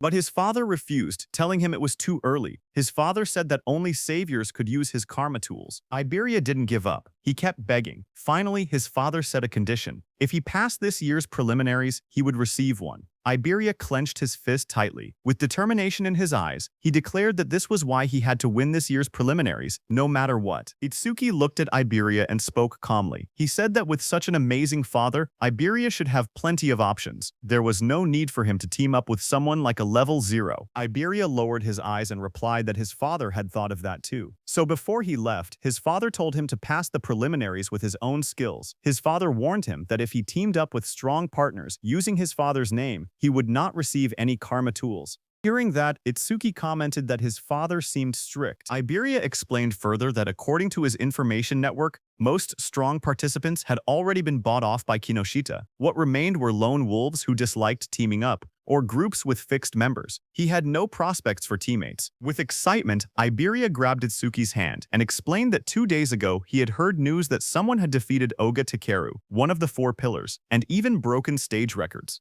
Because of this, he dug for information continuously and eventually found his way here. Itsuki first freed his hand and then agreed to team up. He said the team was no problem, but first he wanted to take Choha to the hospital. With excitement, Iberia declared that he would come along. From now on, they were a duo. Iberia then said they needed a duo name. He brought up possibilities, combining Tenma Itsuki and Iberia. He suggested Ibiten, but rejected it because it sounded like a store name. He tried Ibulaitsu, then Tenmaria, then Tenibei, changing ideas one after another. Nearby, Itsuki carried the unconscious Choha in his arms. He looked tired and thought to himself that he was in trouble because Iberia talked even more than Rikuru. Suddenly, Itsuki thought about Rikuru and Saya. He wondered how they were doing and whether they were participating in the preliminaries now that both had awakened. Just then, Iberia suddenly brightened with an idea. He said that since both of their names contained the letter I, they could call their duo Double I. Far away, as Itsuki thought of Rikuru, Rikuru suddenly sneezed while training. Saya looked at him and asked if he had caught a cold. Rikuru scratched his head and said maybe someone was talking about him. Maybe Itsuki.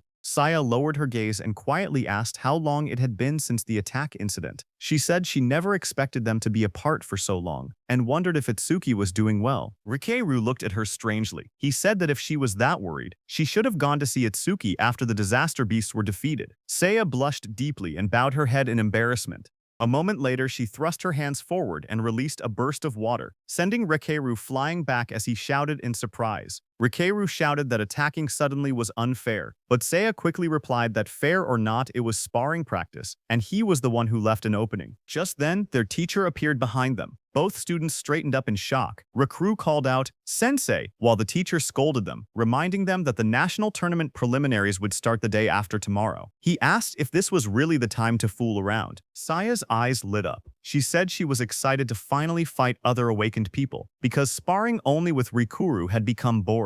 A glowing screen appeared beside her, revealing her stats as an awakened water elementalist. Rikuru looked at his own status window as well. He said he had never been to North District 4 and had heard it was a prosperous town. He said he wanted to see it with his own eyes soon. Elsewhere, someone opened a metal case holding 3 sharp crystal stones. It was Kinoshita. He looked at the crystals and frowned impatiently. He commented that the hound still hadn't arrived and said it was unusual for him to be late. His bodyguard standing behind him wondered if something unexpected had happened. Hearing that, Kinoshita's expression darkened. He muttered that those useless fools had failed again. His glasses glowed red as a message appeared, saying the Karma Stone had been used and experience had been gained. His bodyguard asked if they should send people to search. Kinoshita looked frustrated and said to forget about that person.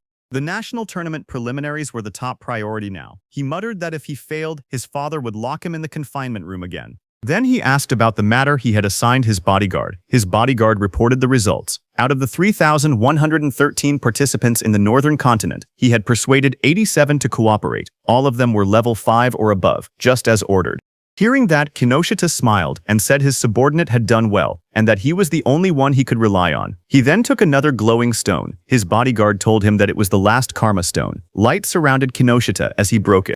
The experience was absorbed, and his level went up. Power surged around Kinoshita as lightning burst from his body. He said it was enough, and that he would use this strength to crush the commoners. A status screen appeared, showing Kinoshita Reiji, level 12, job, Lightning Elementalist, gift grade 2, attack 135, defense 130, agility 168, magic 170, total points 603. A bright blue teleportation column formed outside the hospital as Itsuki stood calmly in the center of it. He lowered his head and spoke softly, saying he was sorry to his teacher. He explained that he had let Choha end up in such a condition. His teacher came out of the teleportation portal and asked what he wanted to do. He said he could dispose of Kinoshita if Itsuki wished. Itsuki looked up and answered firmly, telling his teacher to leave Kinoshita to him. His teacher agreed. He told Itsuki to explain the details of what happened later. Nearby, Iberia watched in amazement. He realized that the Northern Continent Commander-in-Chief had been Itsuki's teacher. Iberia understood why Itsuki wasn't surprised, even after hearing who Iberia's father was. Iberia thought that Izumi Nento was truly a mysterious person.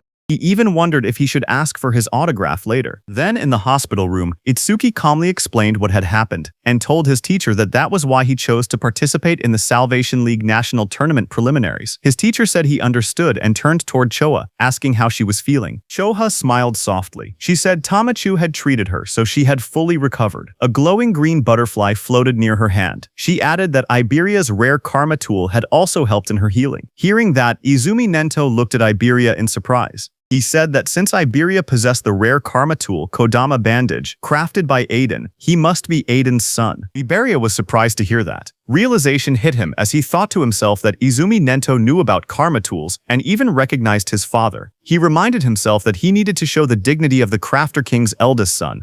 He pointed proudly at himself and shouted with confidence that he was Aiden's father. Hearing that, everyone stared at him in silence. Then Itsuki told him that he had gotten it backwards. Hearing that, Iberia lowered his head, hiding his red face behind his hand. In a shaky voice, he apologized and admitted that Aiden was his father. Commander Nento cleared his throat and tried to shift the atmosphere. He said he was grateful that Iberia had saved his daughter. He added that once the preliminaries ended, he wanted to visit Aiden together with Tenma. He then reminded Itsuki and Iberia that they had to prepare for the tournament and told them to head out. He promised that he and Choha would come to watch tomorrow. Iberia raised his fist excitedly and agreed. He told Commander Nento that he could relax because they would definitely pass the preliminaries. Beside him, Itsuki stood quietly and nodded. After they left, Choha commented that her father had really taken a liking to Tenma because she remembered how, when he used to meet with Jin, he would always bring her along to meetings. Hearing that, Commander Nento told her that because of childhood trauma, whenever Itsuki faced disaster beasts, powerful self-destructive impulses would awaken inside him. But Itsuki's self-destructive impulses weakened only when someone he wanted to protect was nearby. He explained to Choha that this was the reason he placed Choha by Itsuki's side. Hearing that, Choha realized that her father wanted her to become Itsuki's friend, become his weakness, and become the person he wanted to protect. Choha repeated the thought quietly, wondering if she was truly the one Tenma wanted to protect. While she was lost in her thoughts, the commander then stood up and revealed to Chohei that the disaster beast attack at Itsuki's school had been planned, not a coincidence. Hearing that, Chohei reacted with surprise.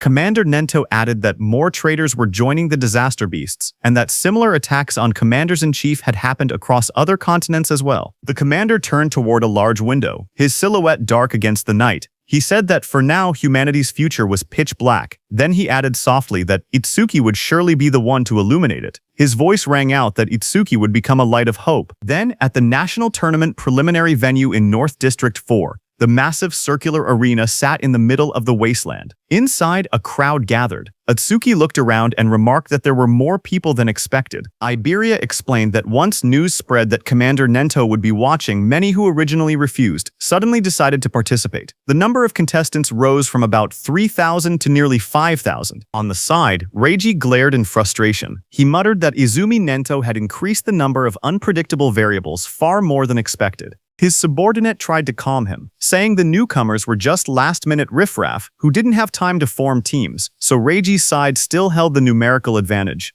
He told Reiji that he had ordered the recruits to tie red ribbons on their right arms so they could be identified as allies. On the other side of the arena, Rikuru and his group noticed the ribbons. Rikuru asked if red ribbons were trending now and wondered if they should wear them too. Saya beside him commented that since Commander Nento was coming to watch, maybe Itsuki would also appear. Then the host of the national tournament preliminaries, Shinshihara Soryu, stepped forward and addressed the crowd. He told everyone that he would explain the rules before the preliminaries began. He said the preliminary venue was divided into two areas, an external area and an internal area. In the first stage, the participants would start from 4 different directions in the external zone. A large diagram of the arena appeared on the screen, showing the outer ring and the inner circle labeled as the internal area. Soryu continued explaining that the first challenge was a race based on time. Everyone had to reach the internal area as fast as possible. The moment someone entered the inner zone, their rank would automatically be recorded on the bracelet they were wearing. Only the first 50 to arrive would advance to the second stage. Then a hologram of the bracelet lit up, showing how it displayed the rank of the participant. Some competitors reacted immediately. Rikaru raised his arm and commented that the bracelet had a surprising function.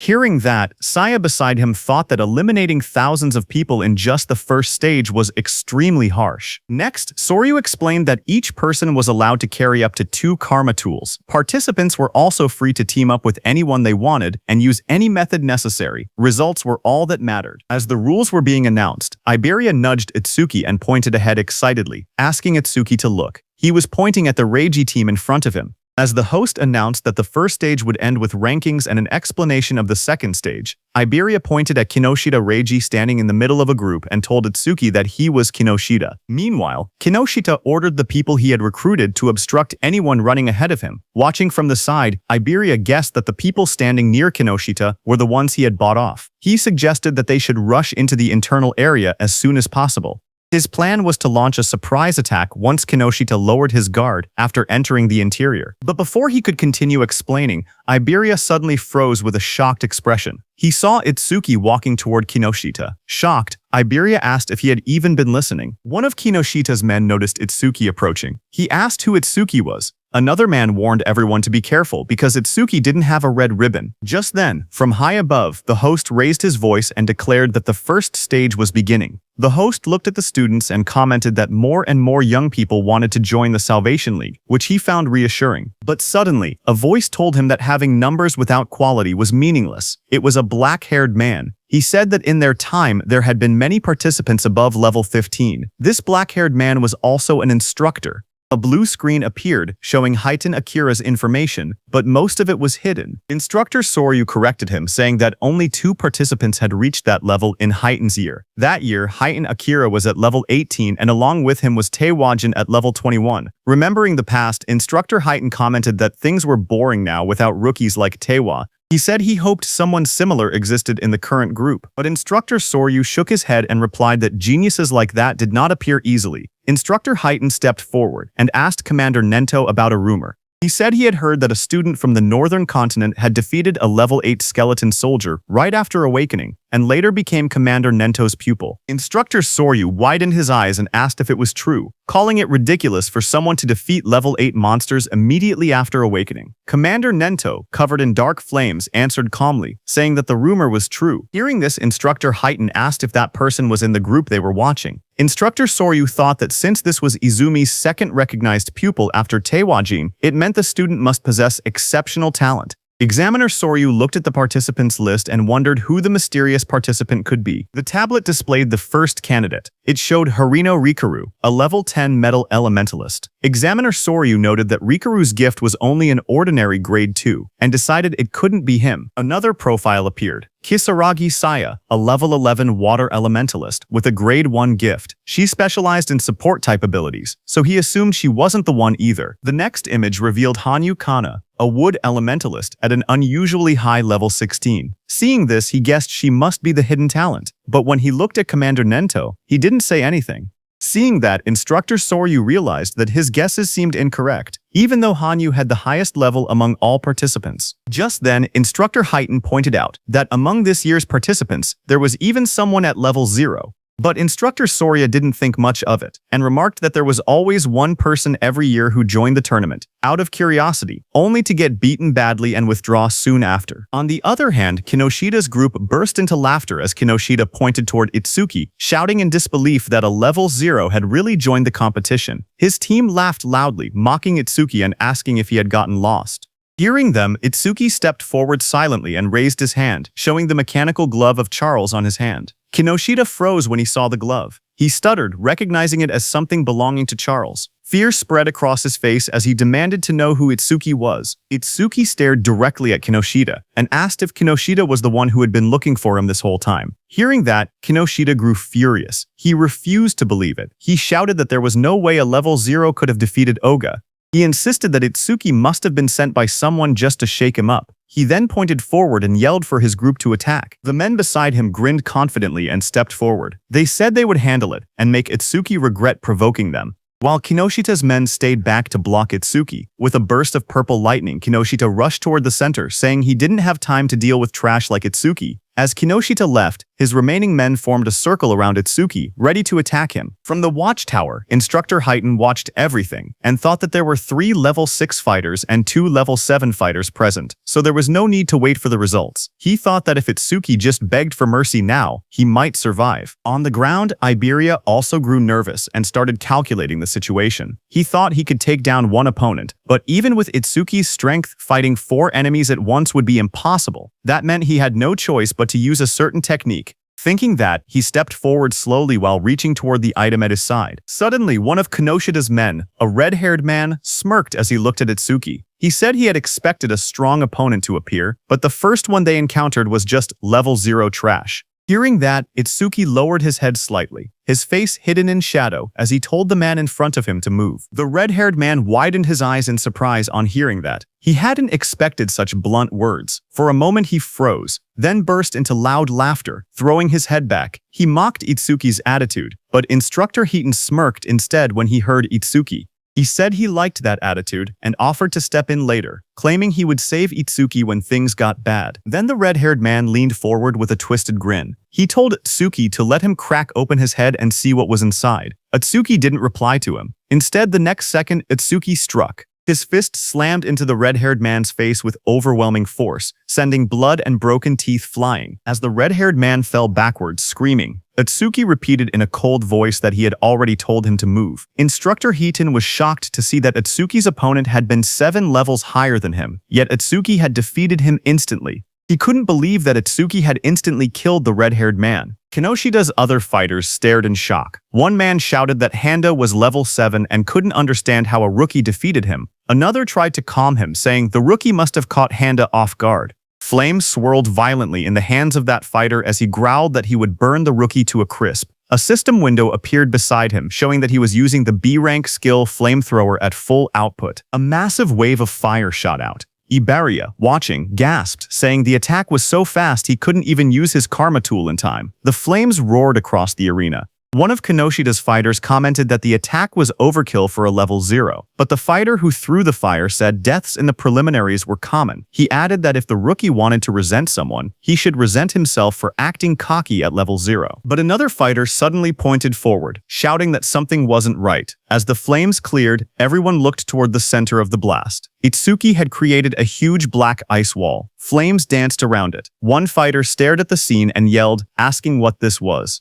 Inside the black ice wall, Itsuki and Iberia stood unharmed. Iberia stared at the scene with wide eyes. He shouted in shock that Itsuki had blocked such a wide-range flame attack completely. To him, it was exactly what he had expected from someone that strong. Itsuki didn't react to the praise. Instead, he looked to the side and told Iberia to get away from him. A system window appeared beside him. It stated that he had blocked a B-rank fire skill using Black Wall, and his defense increased by 10%. Another window listed his updated stats: Attack 3110, Agility 3110, Defense 341, Magic 3110. His total rose from 12040 to 12,071. Seeing that, Itsuki noted that his defense had increased by 31. He thought to himself that he needed to confirm whether Black Wall's passive effect would activate again if he blocked the same skill more than once. From a distance, one of Kinoshita's fighters pointed at Itsuki in disbelief. He asked how Itsuki was still unscathed and wondered if that strange ice-like shield was really his ability. He looked around in confusion, saying there wasn't even a water elementalist present, so how could Itsuki use ice skills? Itsuki then stepped forward and raised a finger. His voice was steady as he told the fire user to use that technique one more time, saying that this time he wouldn't block it. Hearing this, the fire user glared angrily at him as flames rose around his hands. He asked if Itsuki was making fun of him. He shouted that Itsuki shouldn't go back on his word. Itsuki calmly replied that he promised. Hearing that, the fire user gathered even more flames. He yelled that he would finish Itsuki for sure this time, using his strongest technique. A massive fiery blast formed in front of him as he used his B-rank skill Flamethrower, Overheat. Seeing the fireball coming, Itsuki just stood there, unfazed in front of the swirling firestorm. He noted that the power was stronger than before, but it was still just a fire attribute skill. A wave of flames roared forward, engulfing Itsuki and the whole area around him. Seeing that, the fire user pushed both hands out desperately. Another fighter behind him looked shocked and said he was taking things too seriously. But the fire user muttered that the attack's power probably rivaled level 8. Sweat dripped down his face as he felt his magic drain instantly. He thought to himself that this was his ultimate technique. It felt wasteful to use against a level 0, but he declared that the farce would end now. But the next second, the fire user fell back in shock, his eyes wide and sweat dripping down his face. He stared at Itsuki standing calmly before him and shouted that it was impossible. Across from him, Itsuki examined the black ice covering his arm. He muttered to himself, realizing something. When the same skill came from the same target, Black Wall's passive effect no longer activated a second time. With a quiet nod, he said that he understood. He stepped forward confidently. Cracks of heat and smoke spread across the ground as he declared that the verification was over, and now he would finish this. Seeing this, the fire user trembled. He couldn't believe that his ultimate technique had been defeated so easily. Standing beside him, another fire user clenched his burning fists and insisted that he had already figured out the weakness behind the ice skill. He charged in with blazing attacks. Flames burst around him as he unleashed his B-rank skill Fire Barrage. Fireballs shot toward Itsuki from every direction. Surrounded by heat and swirling flames, he looked unfazed. He asked calmly if they were planning to win just by numbers. His whole body got covered by black ice as a glowing notification appeared, saying Black Wall activated. The explosion of flames erupted across the arena, shaking the ground. The large fire user shouted confidently that even if their opponent had a powerful skill, a level 0's magic capacity was meaningless. He claimed that if they drained all of Itsuki's magic so he couldn't produce water anymore, they would win. As the flames roared, suddenly someone grabbed that large fire user's hand. The fire user's eyes widened in shock as he asked what was happening. He was shocked to see that Itsuki closed the distance between them instantly. Itsuki now chose to fight hand-to-hand because he realized that even after being hit by so many fireballs, the passive effect of the Black Ice Wall skill had only activated once. That large fire user rushed forward, shouting that if speed was Itsuki's strength, then power was his. But Itsuki stared at him calmly and asked if he was truly putting his full strength into this. Itsuki told the fire user that he looked strained, so he would make it easier for him. Saying that, he pulled the fire user near, and before the fire user could do anything, Itsuki stepped in and kicked him in the face. The blow landed so hard that the fire user's face twisted. He staggered, unable to get up. Itsuki looked down at him calmly. He analyzed the system message, noting that his defense increased by 31, not 34, which meant the calculation was based on his original defense before enhancement. Just then, another window appeared, showing that he had blocked a B-rank fire skill, gaining a 10% defense boost. His total defense now stood at 310, with an additional 62 from Black Wall. Turning away, Itsuki noticed two lightning users standing nearby. He muttered to himself that lightning elementals were perfect targets and decided to increase Thunderbreaker's passive effect next. Seeing Itsuki, those two lightning users panicked. Watching both of their allies fall, they shouted that Itsuki's stats must be fake. One of them cried out that they should run. Itsuki glanced back with cold eyes and asked if they really thought they could escape. The two lightning fighters roared in desperation. Lightning burst around their bodies as they charged at Itsuki, yelling that this wasn't a fire attribute and the same trick wouldn't work.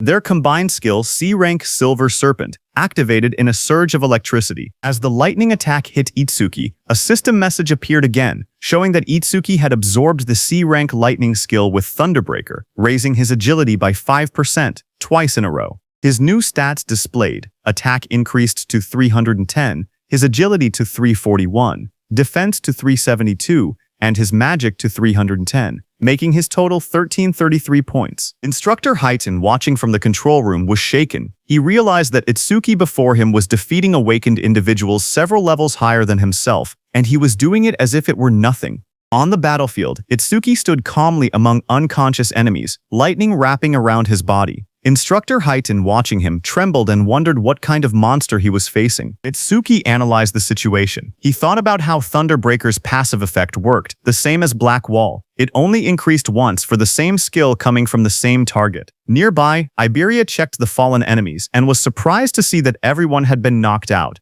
He admitted that he expected a difficult battle, but never imagined Itsuki would be this strong. Just then, one of the fire users who was badly injured asked from behind what ability Itsuki was using. His voice shook as he shouted, insisting that Itsuki wasn't level 0 at all. Hearing the fire user ask who they were, Iberia stepped forward with a grin. Seeing that, Itsuki realized that Iberia was going to do something. Iberia looked back as his smile widened. He proudly declared that together they were double I, and that one day they would become the strongest duo on the northern continent. He told the fire user to remember them. But before he could finish his proud introduction, Itsuki cut him off and said they should stop talking and chase Kinoshita. Iberia flailed in frustration, shouting that what he was going to say next was the good part of his speech. From the side, the fire user whispered double I to himself in disbelief. He muttered that it sounded lame. On the other hand, Kinoshita, who was running at full speed surrounded by crackling purple energy, noticed the commotion. He assumed that the level 0 participant was probably being beaten badly by now, but then he hesitated. He remembered the crossbow he had seen on Itsuki earlier. It had definitely belonged to Charles. He told himself that he needed to investigate later because he knew that,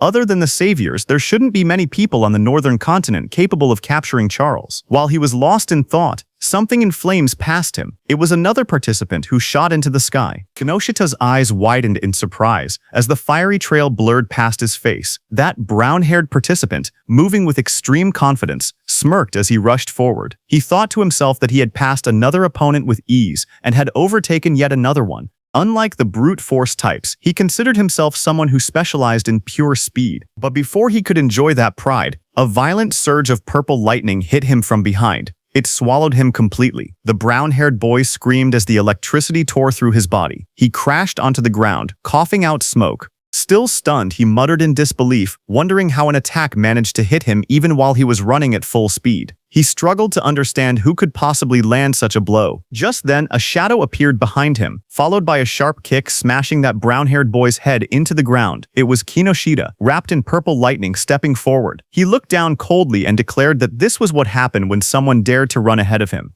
He then turned and shouted at the group he had hired, telling them to get it together. He reminded them that they needed to conserve stamina for the second stage and ordered them not to waste time on the trash in front of them. Commander Nento, seated in the control room, looked down at Kinoshita and asked Instructor Soryu if that arrogant boy was the son of the North District 4 Administrator, Kinoshita Genkyo. Instructor Soryu said yes, and wondered what kind of education he had received to act like that. Choha was also there and was very angry, but Instructor Soryu told them that what Kinoshita was doing wasn't against the rules, so they couldn't intervene. Kinoshita stood surrounded by flames and crackling power. He said that thanks to the others clearing obstacles for him, their stamina was almost full. He confidently declared that they could pass the second stage easily like this. He looked at the gigantic blue barrier ahead and said that the internal area was right in front of them. He called the entire process surprisingly easy, but suddenly, lightning burst across the sky and someone shouted, calling Kinoshita's name. Kinoshita's eyes widened in shock. A cold sweat rolled down his cheek as he turned his head sharply, startled by the sudden shout calling his name. He asked who called him by name. The group behind him immediately panicked. Some of them raised their hands in fear, insisting it wasn't them. One man stuttered that he didn't do anything. Another voice said the call came from behind. Just then, someone suddenly pointed, saying it was the level 0 rookie. Whispers spread through the crowd as they cleared the way to look back. From behind, two shadows appeared, moving forward. Hearing that it was level 0, Kinoshita was shocked, thinking it shouldn't be them. But as those two figures came forward, they turned out to be Itsuki and Iberia. Kinoshita recognized Itsuki instantly and shouted that it was that guy. Kinoshita froze. His eyes trembled as he realized that his men had been taken down. He gritted his teeth, saying there had been too many enemies for just a level 0 and level 7 to handle. But then his expression twisted. He convinced himself that Itsuki must have bought them off. Kinoshita leaned forward with a furious glare. His voice dropped into a snarl as he demanded to know how far a level 0 trash planned to follow him. Rain poured heavily as Itsuki and Iberia stood side by side. Itsuki told Kinoshita that he would stay here until the matter was settled. Standing beside him, Iberia admitted that he had made it this far only because of Itsuki. Every enemy they met had been taken down instantly, and without Itsuki he would have been defeated long ago. Ahead of them, Kinoshita turned and raised his hand. He said he was too busy to deal with them himself, but he would prepare some playmates to handle them. Then Kinoshita's eyes glowed red as he shouted for his men to take out Itsuki. Hearing that, his group of armed men stepped forward. One of them mocked Itsuki, saying he was just a level 0 kid. Another said he had guts for calling Kinoshita by name and promised to drill manners into him. Someone else laughed and said he would show them hell. Iberia stared in shock as he counted their numbers. It was no less than 100 people. Fear tightened his voice as he asked what they should do. Itsuki grabbed him by the hood and pulled his head down, telling him to keep it low. Iberia looked up in surprise and confusion. Blue lightning ripped across that group of men before they could understand anything. Itsuki, using his lightning skill, moved very fast. He reached Kinoshita and grabbed him from behind. Kinoshita's expression froze as the lightning wrapped around his collar. Before anyone could react, Itsuki pulled Kinoshita off his feet and slammed him into the ground with overwhelming force. And before Iberia could understand anything, Itsuki threw him toward the blue barrier. Both Iberia and Kinoshita landed on the ground. Shock filled their faces as they didn't understand what had just happened. In front of Kinoshita, Itsuki stepped forward and said it seemed he hadn't been clear. Then he corrected himself and told Kinoshita and his men that until everything was settled, no one was going anywhere. His cold gaze made everyone freeze where they stood. Inside the internal area, Saya dropped to her knees, breathing heavily. A screen beside her showed her result. Internal area arrival rank, 4th place. She complained that the guys wearing red ribbons had all teamed up and obstructed them again. Beside her, Rikuru lay on the ground, catching his breath. His own screen showed internal area arrival rank, 5th place. He said that if they had acted separately, they might have fallen before reaching the area. Rikuru looked up, shocked, saying he thought they were pretty fast. But now he realized there were people even faster. A huge man holding a large hammer stood nearby. He was Gale, who ranked in 3rd place. He clicked his tongue, annoyed that he only placed 3rd. At his feet, a cat-eared girl stretched lazily. She was Akagami Shion in 2nd place. There was a cat on her back that yawned. Akagami Shion told her she had just eaten and was already hungry again. Then the two looked toward another girl across the room. She was Hanyu Kana in 1st place. She sat calmly on the ground, a cloak draped around her. They whispered that she was already level 16. Looking at all of them, Saya thought about Itsuki. She said he would definitely act alone, and if he was obstructed like they were. But suddenly Rikuru pointed upward, panicked, saying someone was flying toward them. She slowly lifted her head, eyes widening as she looked up at the sky. A man was thrown across the ground, landing hard as the notice showed internal area arrival rank, 6th place. That was Iberia, who pushed himself up and shouted desperately, calling out Itsuki's name. Saya and Rikuru both heard it. Rikuru stared in surprise and asked if that boy had really said Itsuki. Saya looked over and confirmed that she heard the same thing. As they looked out into the arena, they saw a silhouette standing in the rain. Saya recognized the posture and muttered that there was no doubt. They realized the truth. It was Itsuki. The scene then shifted to Itsuki himself. He stood firm under the falling rain and repeated his earlier words that until they settled this, he wasn't letting anyone go anywhere. From inside the control room, Instructor Soria watched the scene unfold. He noted that the rookie was only 1 step away from entering the internal area. He wondered why he was so focused on Kinoshita Reiji. Choa watched Itsuki with a worried expression. Sweat slid down her cheek as she looked toward the scene in front of her. Instructor Soria then turned to Instructor Heighten beside him and told him calmly to help Itsuki if things became dangerous. But Instructor Heighten's eyes widened slightly as he looked at Itsuki.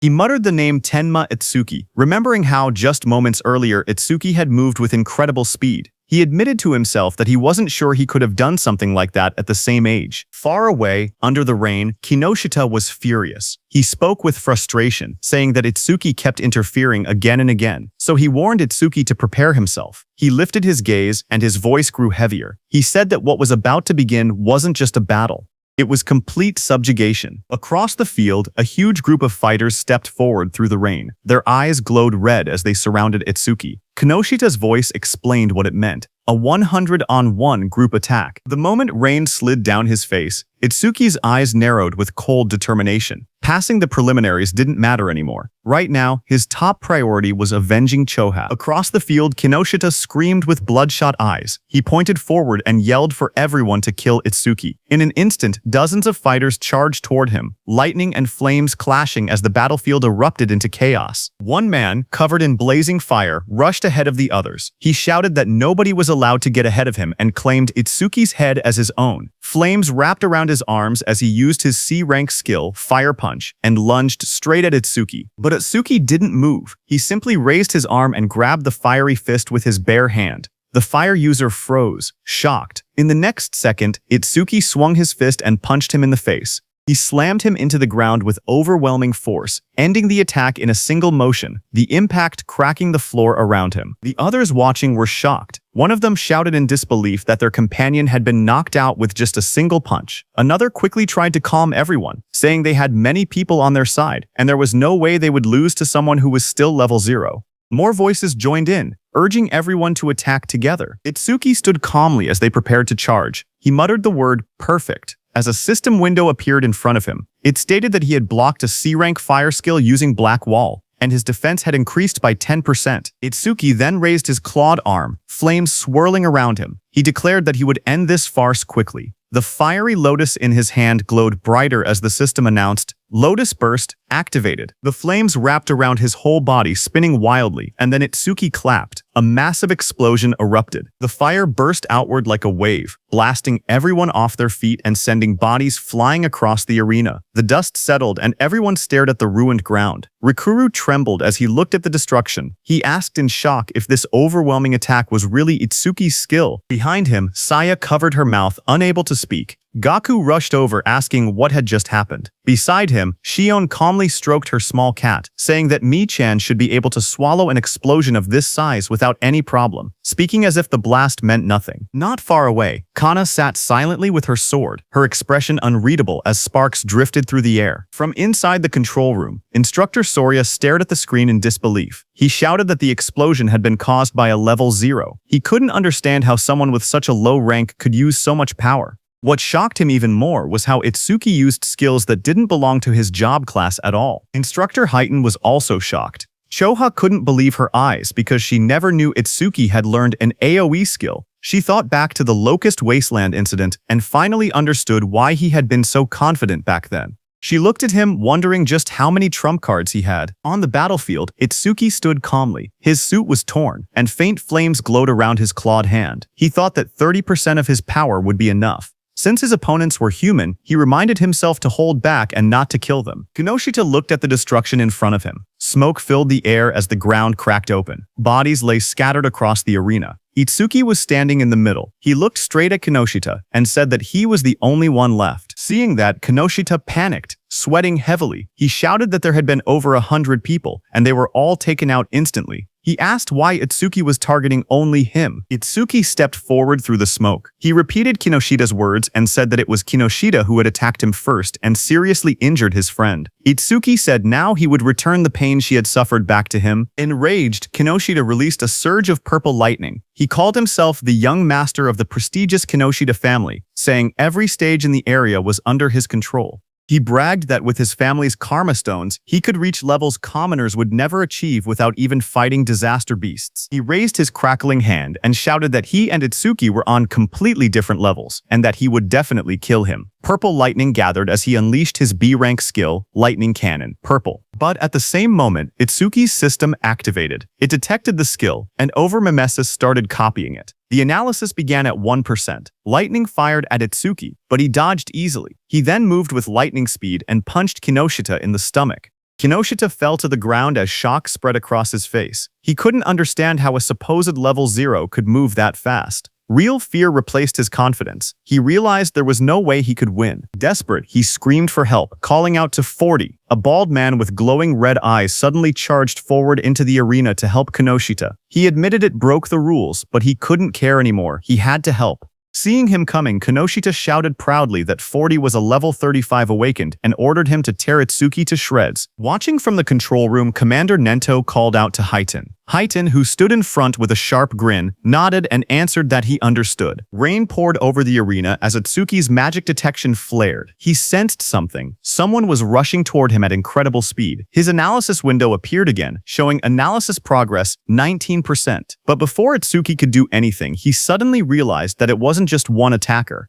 Multiple people were coming. A figure crashed down from the sky, landing on Kinoshita's bodyguard 40 with heavy force. Dust shot up everywhere as Itsuki stood calmly watching with sharp, focused eyes. His expression didn't change. He simply observed the incoming threat, but then he realized that it was Instructor Highton, who sat calmly on top of Kinoshita's bodyguard. Without even looking back, he told Itsuki to keep going. Itsuki then turned and stood in front of Kinoshita, surrounded by glowing purple lightning. He stared down at the trembling Kinoshita and said that it looked like his lifeline wouldn't be coming anymore. Seeing Itsuki, Kinoshita panicked. He stuttered and begged for a moment, explaining that his father was the North District 4 administrator and his brother was a member of the Salvation League. Sweat rolled down his face as he warned that touching him would cause trouble. Before he could finish, a scream tore through the air, long and painful. The next moment, Kinoshita lay flat on the cracked ground, unconscious. Rain fell lightly around him. Itsuki walked away slowly, his coat swaying in the wind. He then looked up at the control room and muttered softly that this settled the score for Choha. From the control room, Choha looked toward him while blushing, realizing that he did this for her. Instructor Sorya was surprised to see that Itsuki had really beaten Kinoshita Reiji, but he wondered why Itsuki was suddenly looking their way.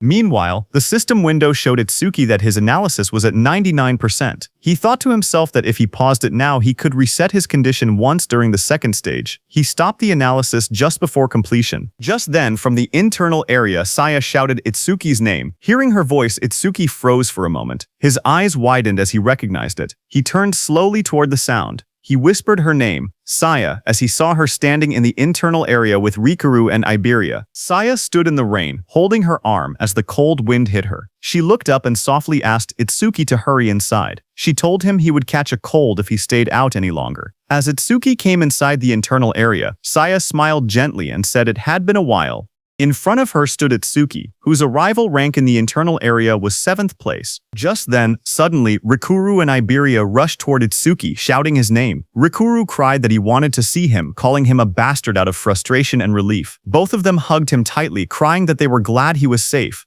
But when both of them saw each other hugging Itsuki, they glared at each other. Rikuru demanded to know who he thought he was, crying on Itsuki like that. Iberia pointed at himself in confusion, asking who he was. With a proud grin, Iberia raised his fist and declared that he was Itsuki's partner. Hearing that, Rikuru shouted angrily at Itsuki, saying he never heard about him teaming up with someone else. He called him a traitor. Saya looked at them with surprise while Itsuki stood quietly beside them. Sorya thought it was rare for Itsuki to make friends. Iberia and Rikuru started arguing. Iberia asked how Itsuki was a traitor and whether Rikuru had been in a duo with him. He demanded to know their duo name. Rikuru yelled back, asking why a duo name even mattered, and saying they weren't kids. He then asked if they themselves had a duo name. Iberia immediately puffed up with confidence and said, "Of course." Hearing that, Rikuru asked him to say it. Itsuki, watching from the side, quietly whispered for Iberia not to say it. But Iberia's eyes shone dramatically as he proudly announced the duo name, Double I. He insisted it took a lot of effort to come up with it.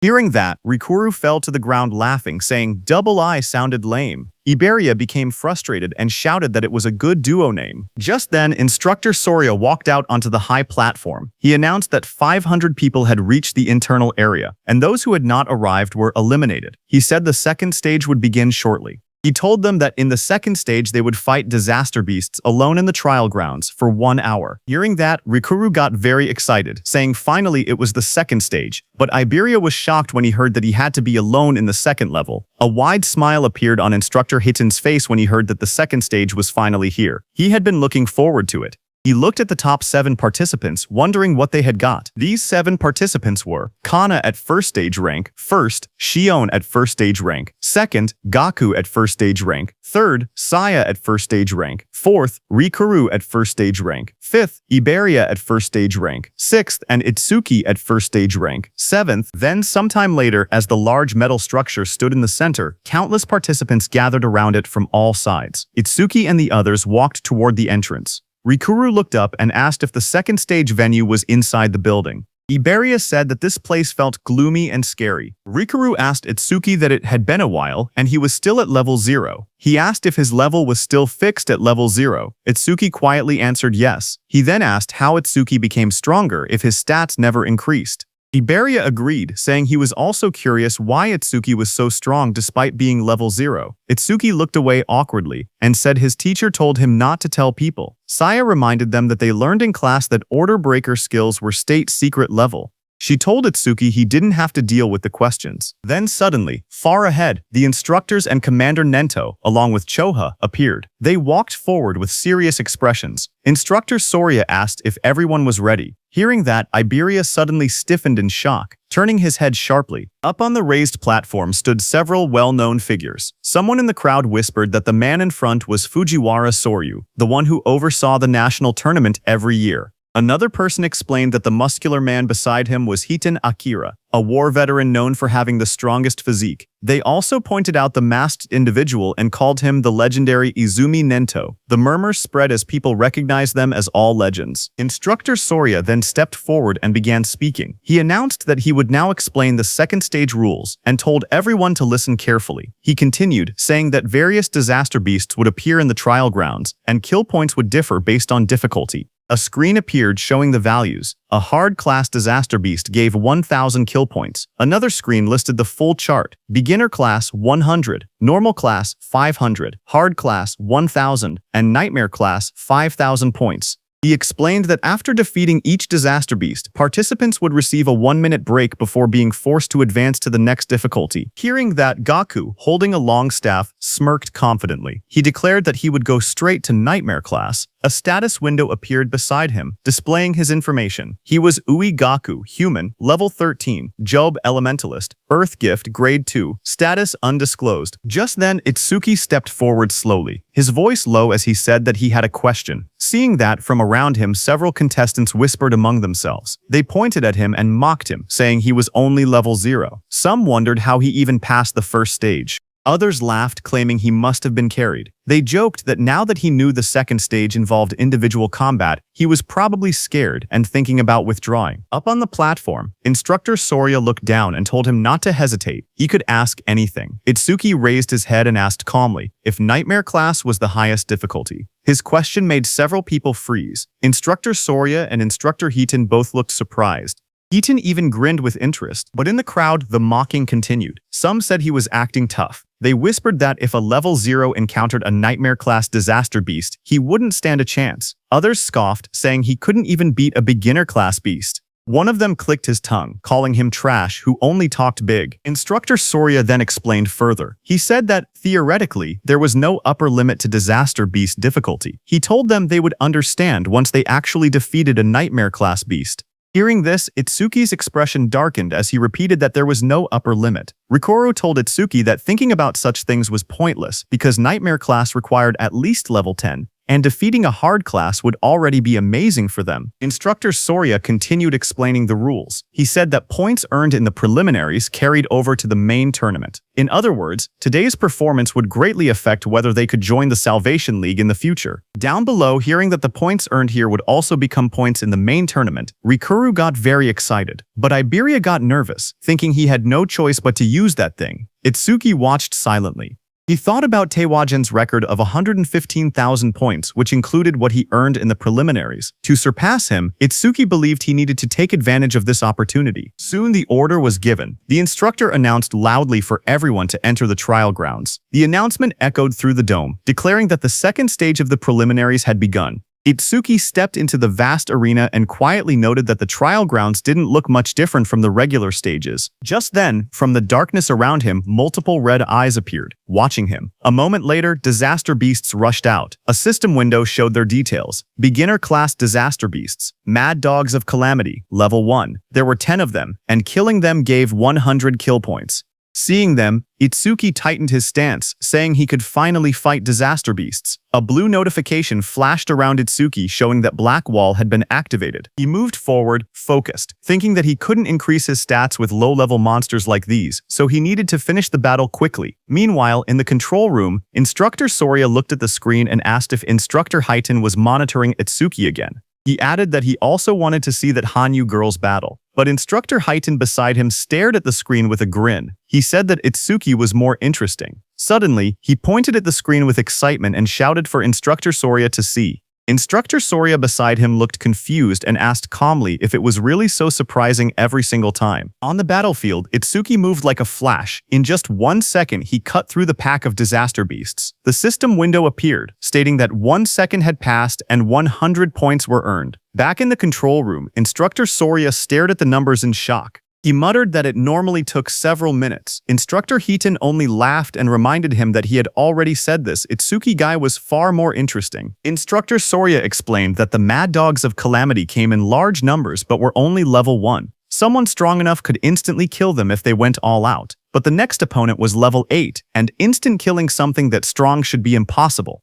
Inside the trial grounds, a massive red salamander covered in flames appeared. The system window identified it as a level 8 salamander worth 500 points. Itsuki stepped forward to face it, his expression calm. From the control room, Instructor Soria commented that fighting a disaster beast 8 levels higher would make anyone struggle. But Instructor Heitan disagreed, saying the level 8 salamander didn't seem like much of a threat. Just then, Commander Nento, standing behind, asked them how the other participants were doing. Instructor Soria apologized, saying he got too focused and switched the display to multi-screen mode so they could watch the top 10 contestants at once. Choha beside him narrowed her eyes and remarked that her father was clearly trying to divert attention away from Itsuki's performance. Instructor Soria checked his screen and spoke calmly, saying that most participants were still fighting beginner-class beasts. On the screen, Saya unleashed swirling water as she attacked a beast while Gaku slammed his giant hammer down with force. Instructor Soria continued watching and noted that only Hanyu Kana was managing to keep up with Itsuki. Kana stood in the trial grounds surrounded by disaster beasts, her staff glowing brightly as she fought them back. While they were watching the others, suddenly Choha, watching Itsuki, grew worried. Shock filled her face as she exclaimed that something bad was happening to Itsuki. On the battlefield, Itsuki was swallowed by a massive explosion of flames from the salamander. The fire roared around him as the monster unleashed its attack. Watching from the monitoring room, Instructor Soria panicked. He wondered if Itsuki had used too much stamina on the earlier enemies and failed to dodge. He shouted that taking those flames head-on would end badly and ordered the medical team to be called. But Instructor Heitan beside him stopped him with one arm. He told Instructor Soria to wait and watch a little longer. With the speed Itsuki had shown earlier, he believed dodging this level of attack should be easy for him. On the battlefield, as the flames disappeared, Itsuki came out covered in dark ice-like armor, wrapped around his entire body. A system window appeared beside him, announcing that Black Wall was activated. In the next moment, he rushed forward. Blue flames flared around him as he swung his arm, creating 2 bright arcs of power that sliced past the massive monster. The creature's huge body trembled, a clean cut appearing across its scales, its giant body splitting apart. In front of it, Itsuki stood calmly, smoke drifting from his shoulders. A system window appeared in front of him, displaying that time used was 5 seconds, and he earned 500 points. Watching from the control room, Instructor Soria stared at the screen in shock. He shouted in disbelief, wondering how Itsuki remained completely unharmed and whether the ice armor covered his entire body.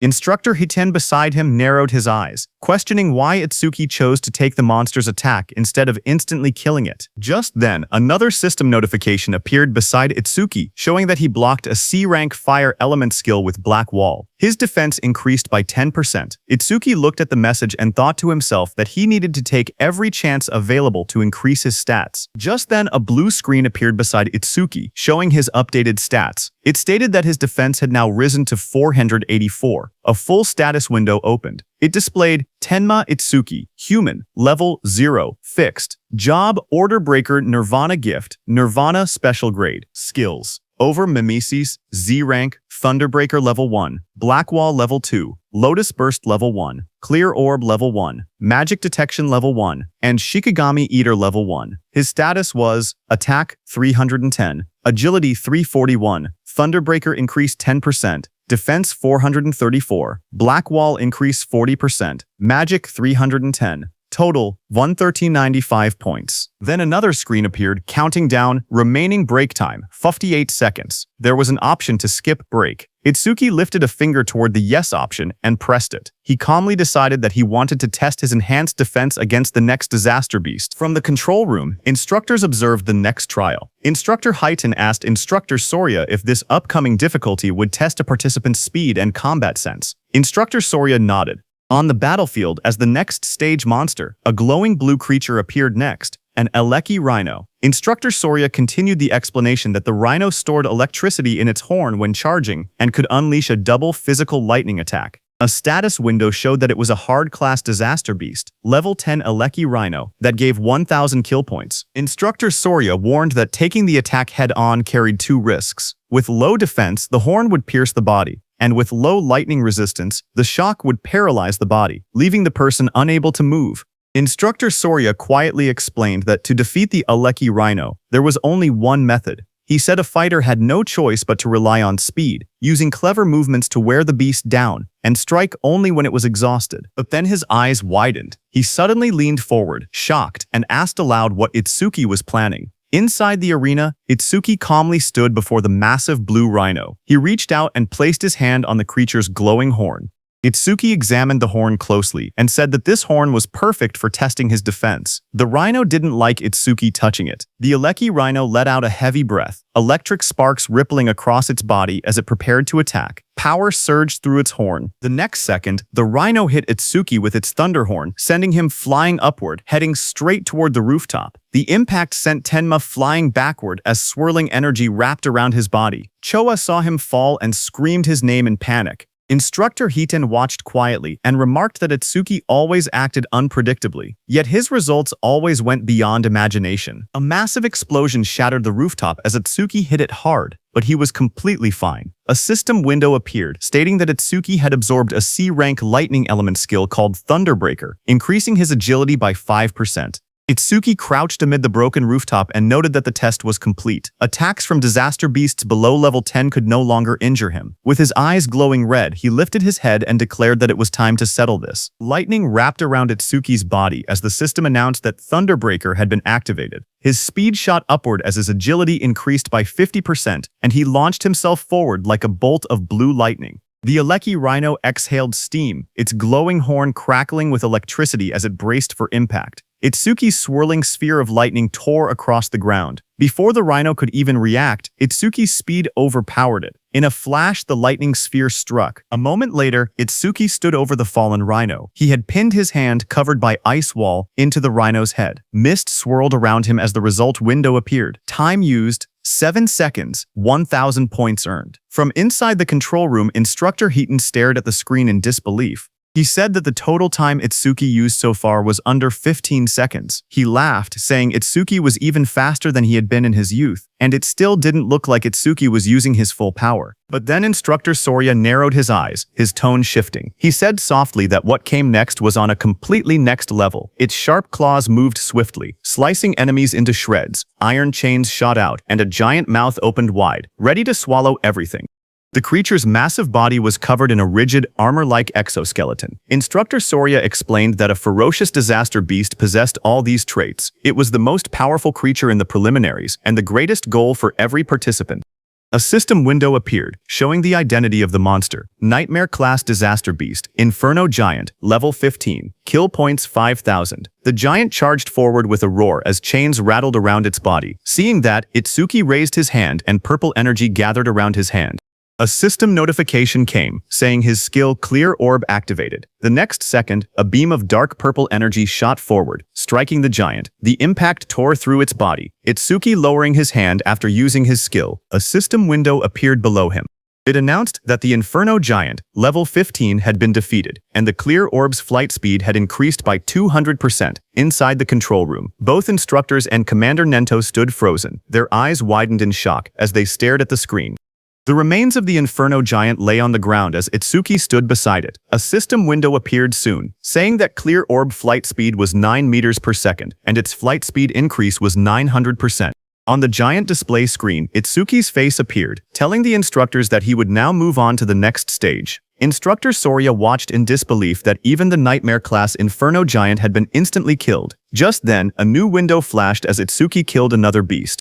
It showed that time used was 3 seconds, and he earned 5,000 points. On the other hand, a massive beast with glowing red eyes opened its jaws wide to attack, but a torrent of blue energy burst out like a violent stream and killed it. A system window appeared, announcing that a C-rank skill, Water Bullet, had been activated. The one who used that skill to kill the beast was Saya. She stepped forward with her fingers pointed like a gun as water swirled around her hand. She told herself that if she defeated the remaining 2 monsters, she could advance to normal class. Another window displayed her current status. Beginner class, clear progress, 80%. On the other side, Gaku faced a giant monster. Flames burned beside him as he spoke confidently. He said that since the other person skipped the break time, he would definitely reach normal class first. His panel showed, normal class clear progress, 0%. Meanwhile, Hanyu Kana stood atop a defeated creature, surrounded by bright green magic. She said she needed to recover the magic she used before moving on. Her window displayed, normal class clear progress, 100%. Just then there was an announcement saying, Nightmare class clear confirmed, time used, 21 seconds, rank first. Hearing the notification, Saya reacted first. She said the one who finished must be Asuki.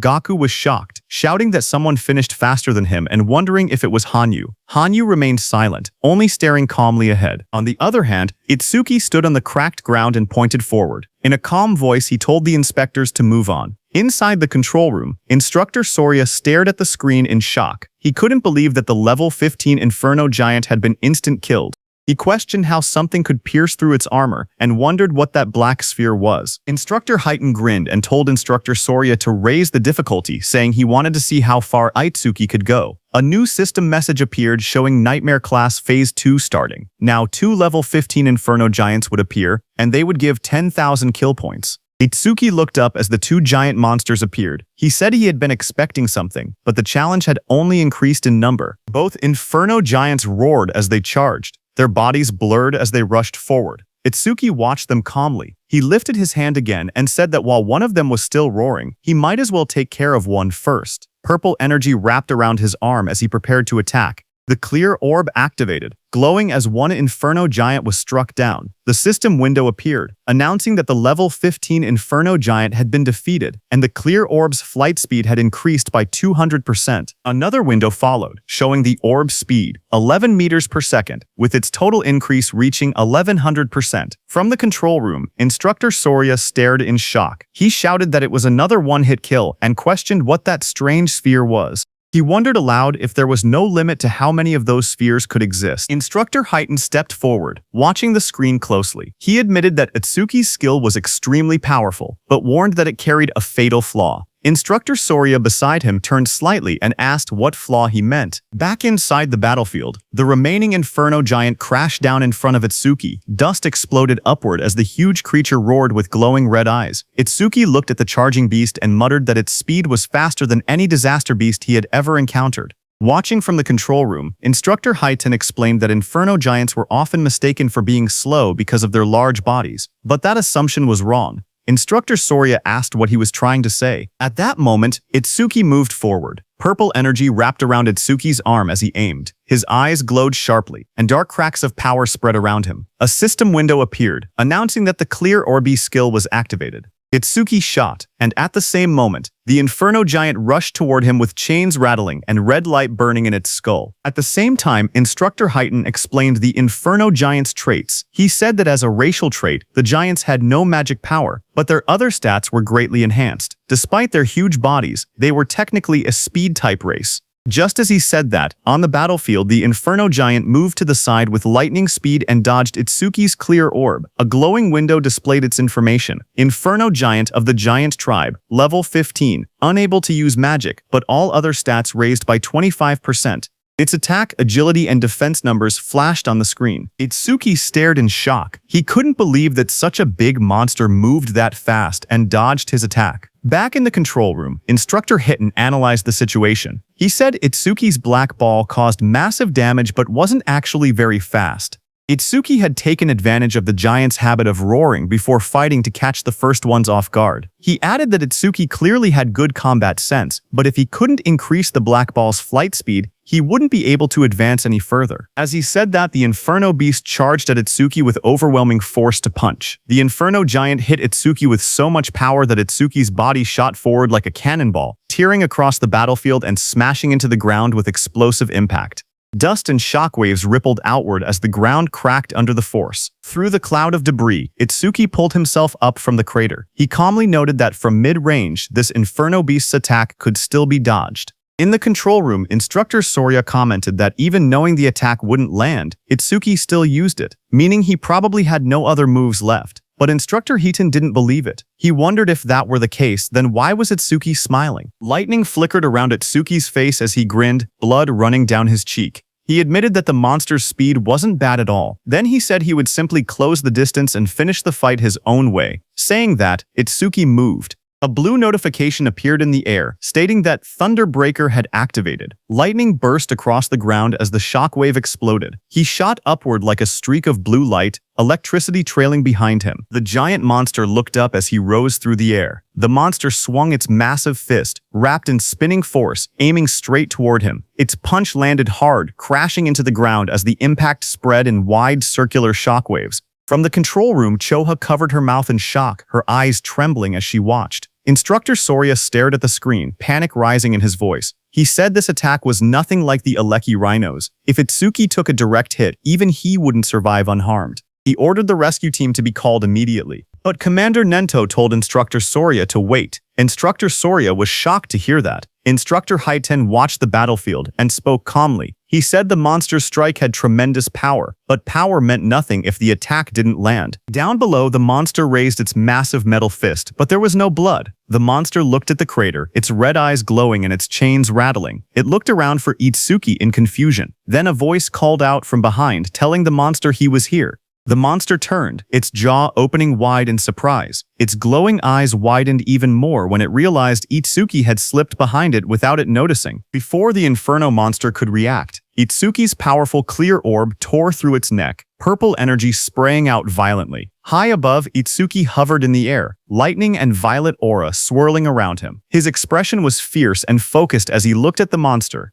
The Inferno giant collapsed, its huge frame slamming into the ground. Chains cracked apart, and its body shook violently before falling still. System messages appeared around him, showing Inferno Giant, level 15 defeated. Clear orb flight speed increased by 200%. Itsuki landed lightly amid the dust and smoke, red eyes glowing as he surveyed the fallen foe. More notifications followed, saying, Clear orb flight speed 13 Miesishas, flight speed increased by 1300%. Then another message appeared beside Itsuki, showing time used 12 seconds, 10,000 points earned. Watching from the control room, Choha smiled brightly and shouted that Itsuki did it. Instructor Soria, watching from the side, commented that it was rare to see Choha so fired up. Hearing that, Choha started blushing. She stammered that she was only praying for everyone's safety. She explained that if young people who carried humanity's future died, it would be a huge loss. Their families would be sad. So she simply wanted everyone to survive. She insisted that she didn't think Itsuki defeating the Inferno Giant was cool at all. Even if it wasn't Itsuki, she would have reacted the same way, so they shouldn't get weird ideas. Instructor Soria and Commander Nento stared at her silently, surprised. Instructor Soria muttered that Choha had become quite talkative since the last time he saw her. Instructor Soria then turned to Instructor Haiten and asked how he knew Itsuki would dodge the attack. Instructor Haiten replied that Itsuki's normal speed wasn't much different from the Inferno Giant's, but when electricity ran through his body, his speed increased dramatically. And once his speed reached that level, the Inferno Giant's attacks would never land. Instructor Soria agreed and said that Itsuki had succeeded in defeating 2 of the giants, but there were dangerous moments. With his current points, first place was already guaranteed, so if it were him, he would stop there. But Tenma was aiming higher. He was thinking about surpassing Teiwajin, humanity's strongest. Itsuki raised his hand and got ready, shouting that he couldn't stop even for a second. A system window appeared showing that Nightmare Class, Phase 3 had started, with 3 level 15 Inferno Giants and 15,000 reward kill points. 3 Inferno Giants appeared in front of him as chains rattled around their bodies. Tenma activated his clear orb. A bright purple blast shot upward toward the first giant's head, killing it instantly. Back in the control room, Instructor Heighten smirked proudly. He said that, as expected, Aisuke chose to continue. But suddenly, Instructor Soria turned to Instructor Heighten and asked if he hadn't also gone all the way to Phase 4 in a single attempt. Instructor Heighten replied that he had only gone there once. Hearing that, Instructor Soria said that even with Instructor Heighten's strongest physique, he had only made it to Phase 3. They both turned to the monitor again, wondering how far Aisuke would go. On the battlefield, another giant lunged at Itsuki, but Itsuki darted forward, lightning exploding from his feet. The monster tried to catch Itsuki in its hand, but Itsuki disappeared from there and appeared behind the monster's back. Itsuki's plan was to increase his agility using Thunderbreaker, get behind the monster, and close the distance. He succeeded and shot his clear orb again. The system window flashed as Itsuki finished his second kill. One more level 15 Inferno Giant was defeated, and his clear orb flight speed increased by 200%. A second notification came, showing that clear orb flight speed was now 17 meters per second. Flight speed increase 1700%. After killing the second monster, Itsuki floated in the air, breathing heavily, because now it was the third monster's turn. That third monster was right behind Itsuki. It opened its massive jaws, its rows of blade-like teeth glowing red. The monster swallowed Itsuki completely and closed its mouth shut, its eyes glowing with bloodlust as the sound of cracking bone filled the air. After swallowing Itsuki, the monster stood up, thinking it had won, but Itsuki was still alive inside it. His eyes burned red as he glared at the creature. Flames curled around his arms as he shouted that he would tear it apart from its guts. A system notification, a blast of fiery light erupted inside the monster's jaws as Itsuki's attack struck. The creature let out a distorted roar as flames burst through its mouth. A massive explosion followed. The system window appeared, stating that the Inferno Giant level 15 had been defeated with Lotus Burst, and that all skill ranges had increased by plus 1%, now totaling plus 1110%. Another window showed the results. The time used to kill was 13 seconds, and the kill reward was 15,000 points. Itsuki stood alone on the scorched battlefield, surrounded by smoke and molten ground. Back in the control room, Instructor Soria stared at the screen, shocked. He whispered that this was the same skill that had blown away a huge number of participants in the first stage. On the battlefield, Itsuki exhaled weakly. He said his magic had completely run out. His system window showed that his magic power was 0 out of 310. Itsuki stood over the scorched battlefield, looking at his status window. He muttered that as long as disaster beasts kept spawning, the passive effect of magic detection would continue to replenish his magic. His magic detection was at level 1. Its passive effect was that upon detecting one enemy unit, his magic recovered by 10%. Suddenly, multiple Inferno Giants emerged. Another window displayed, Nightmare Class, Phase 4 starts with 4 level 15 Inferno Giants. Kill points were 20,000 points this time. As the 4 monsters' presence registered, Itsuki's magic recovered up to 124. For every monster, his magic power recovered by 31 points. As 4 enemy units were detected, Itsuki's magic recovered by 40%. Back in the control room, the instructors watched the screen. Instructor Soria stated that Phase 4 had begun, and if Itsuki passed it, he would surpass Instructor Heaton's past record.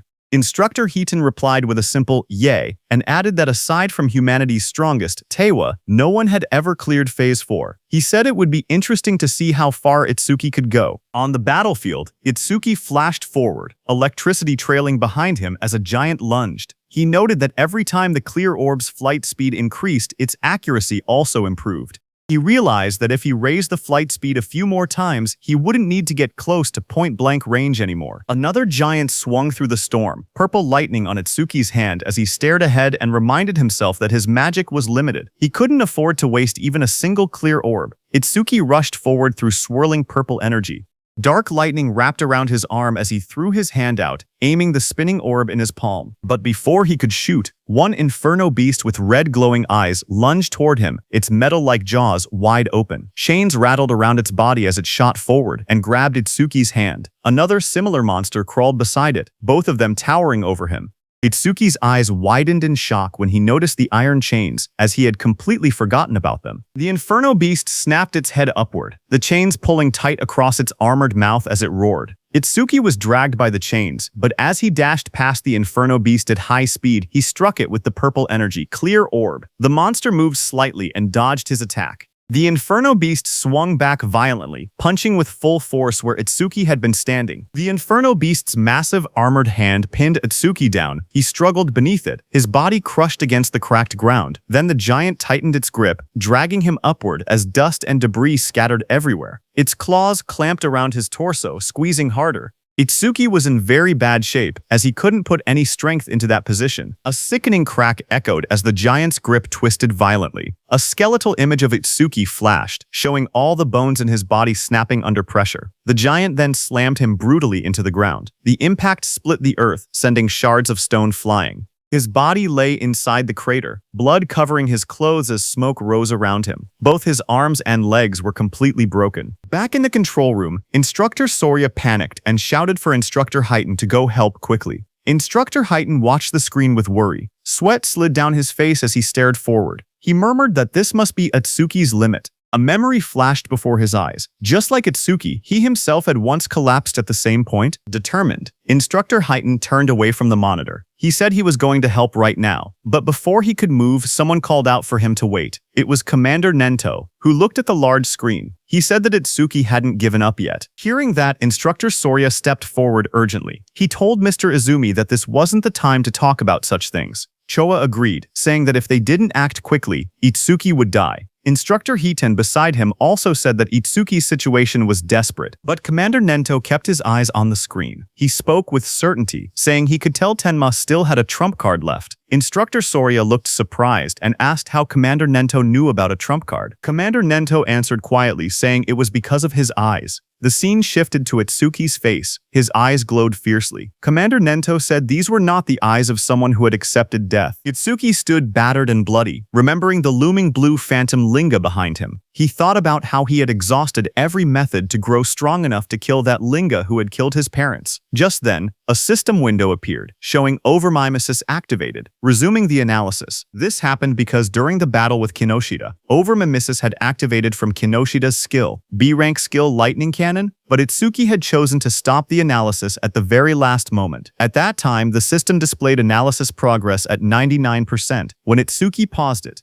Now, when the analysis resumed, the progress reached 100%. Blue energy wrapped around Itsuki's body as he rose upward. He stated that he had prepared exactly for a situation like this. A system window appeared, showing B-rank skill Lightning Cannon analysis complete. Thunderbreaker Level 2 acquired. Shoha suddenly pointed at the screen with excitement. She said that the usual blue lotus had appeared again. Beside her, Instructor Soria stared in shock and asked if that blue lotus was also one of Itsuki's skills. But he wondered aloud what use it could possibly have in Itsuki's current condition. Instructor Hiten looked toward Shoha. He noticed how happy she seemed and wondered whether she knew something they didn't. A system window appeared, explaining Tenma's new power. It showed the details of Thunderbreaker Level 2. Active effect. He could absorb B-rank and lower lightning attacks into his body. When releasing the absorbed lightning energy, his agility would increase by 100%. Absorption count 0/5. Passive effect. Each time a B-rank lightning attack was absorbed, his agility increased by 10%, currently increased by 15%. Blue energy swirled around Itsuki's body. His legs lit up first, then his hands slowly clenched as the power surged. Another window appeared, showing that Thunderbreaker Level 2 had been acquired. All stats plus 20, all debuffs removed, and injuries fully healed. Just then, the Inferno Beasts attacked the blue energy lotus as lightning burst outward, but Itsuki pushed himself up from the shattered ground, covered in swirling energy, and blocked their attacks. He declared that his warm-up was over. From that moment on, he said he would be going all out. A status screen appeared beneath him, showing that his attack, agility, defense, and magic had increased from 310 to 330 points each. The total rose from 1,240 to 1,320 points. Instructor Soria stared in shock.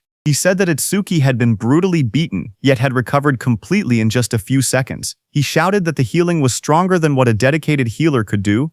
He continued, saying that along with that absurd area attack, he couldn't understand how many abnormal skills Itsuki actually had. On the battlefield, Itsuki moved with lightning speed and attacked the Inferno Beasts with his clear orb before they could even react. a notification appeared. It showed that an Inferno Giant, level 15, had been defeated, and the clear orb's flight speed had increased by 200%. More flashes filled the scene as another giant fell. Again, the display said Inferno Giant, level 15, defeated, and the clear orb flight speed increased by 200%. As all the Inferno beasts fell, another pop-up appeared above the arena. It said that Nightmare Class Phase 4 had been cleared successfully. The time used was 31 seconds, and 20,000 points were earned. Itsuki stood confidently as two large Inferno Giants fell down. He shouted that the current him would not lose, no matter how many Inferno Giants attacked. As time passed, another giant was pierced by Itsuki's purple beam of clear orb.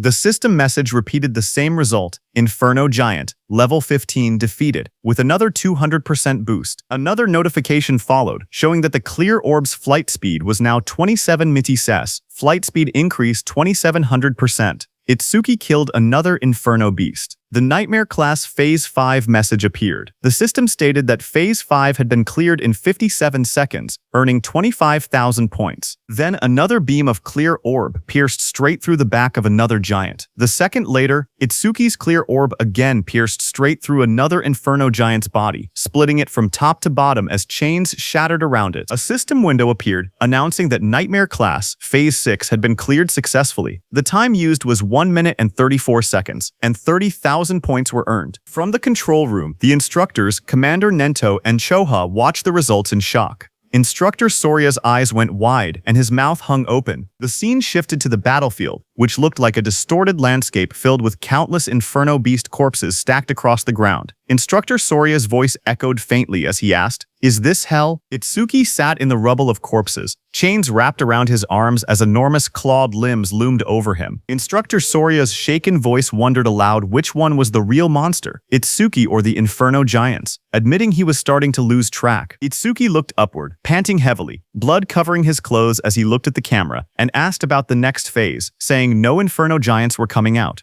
Instructor Sorya stared forward in shock. He said it was unbelievable, and that he had never thought something like this would happen. Sweat ran down his face as he looked at the scene before him. He slowly reached out his hand and pressed a glowing red button on the platform. With a heavy voice, he spoke into the microphone. He told Itsuki that it was over. On the battlefield, a loud announcement echoed. Instructor Sorya told Itsuki that all the Inferno Giants they had prepared had already been defeated.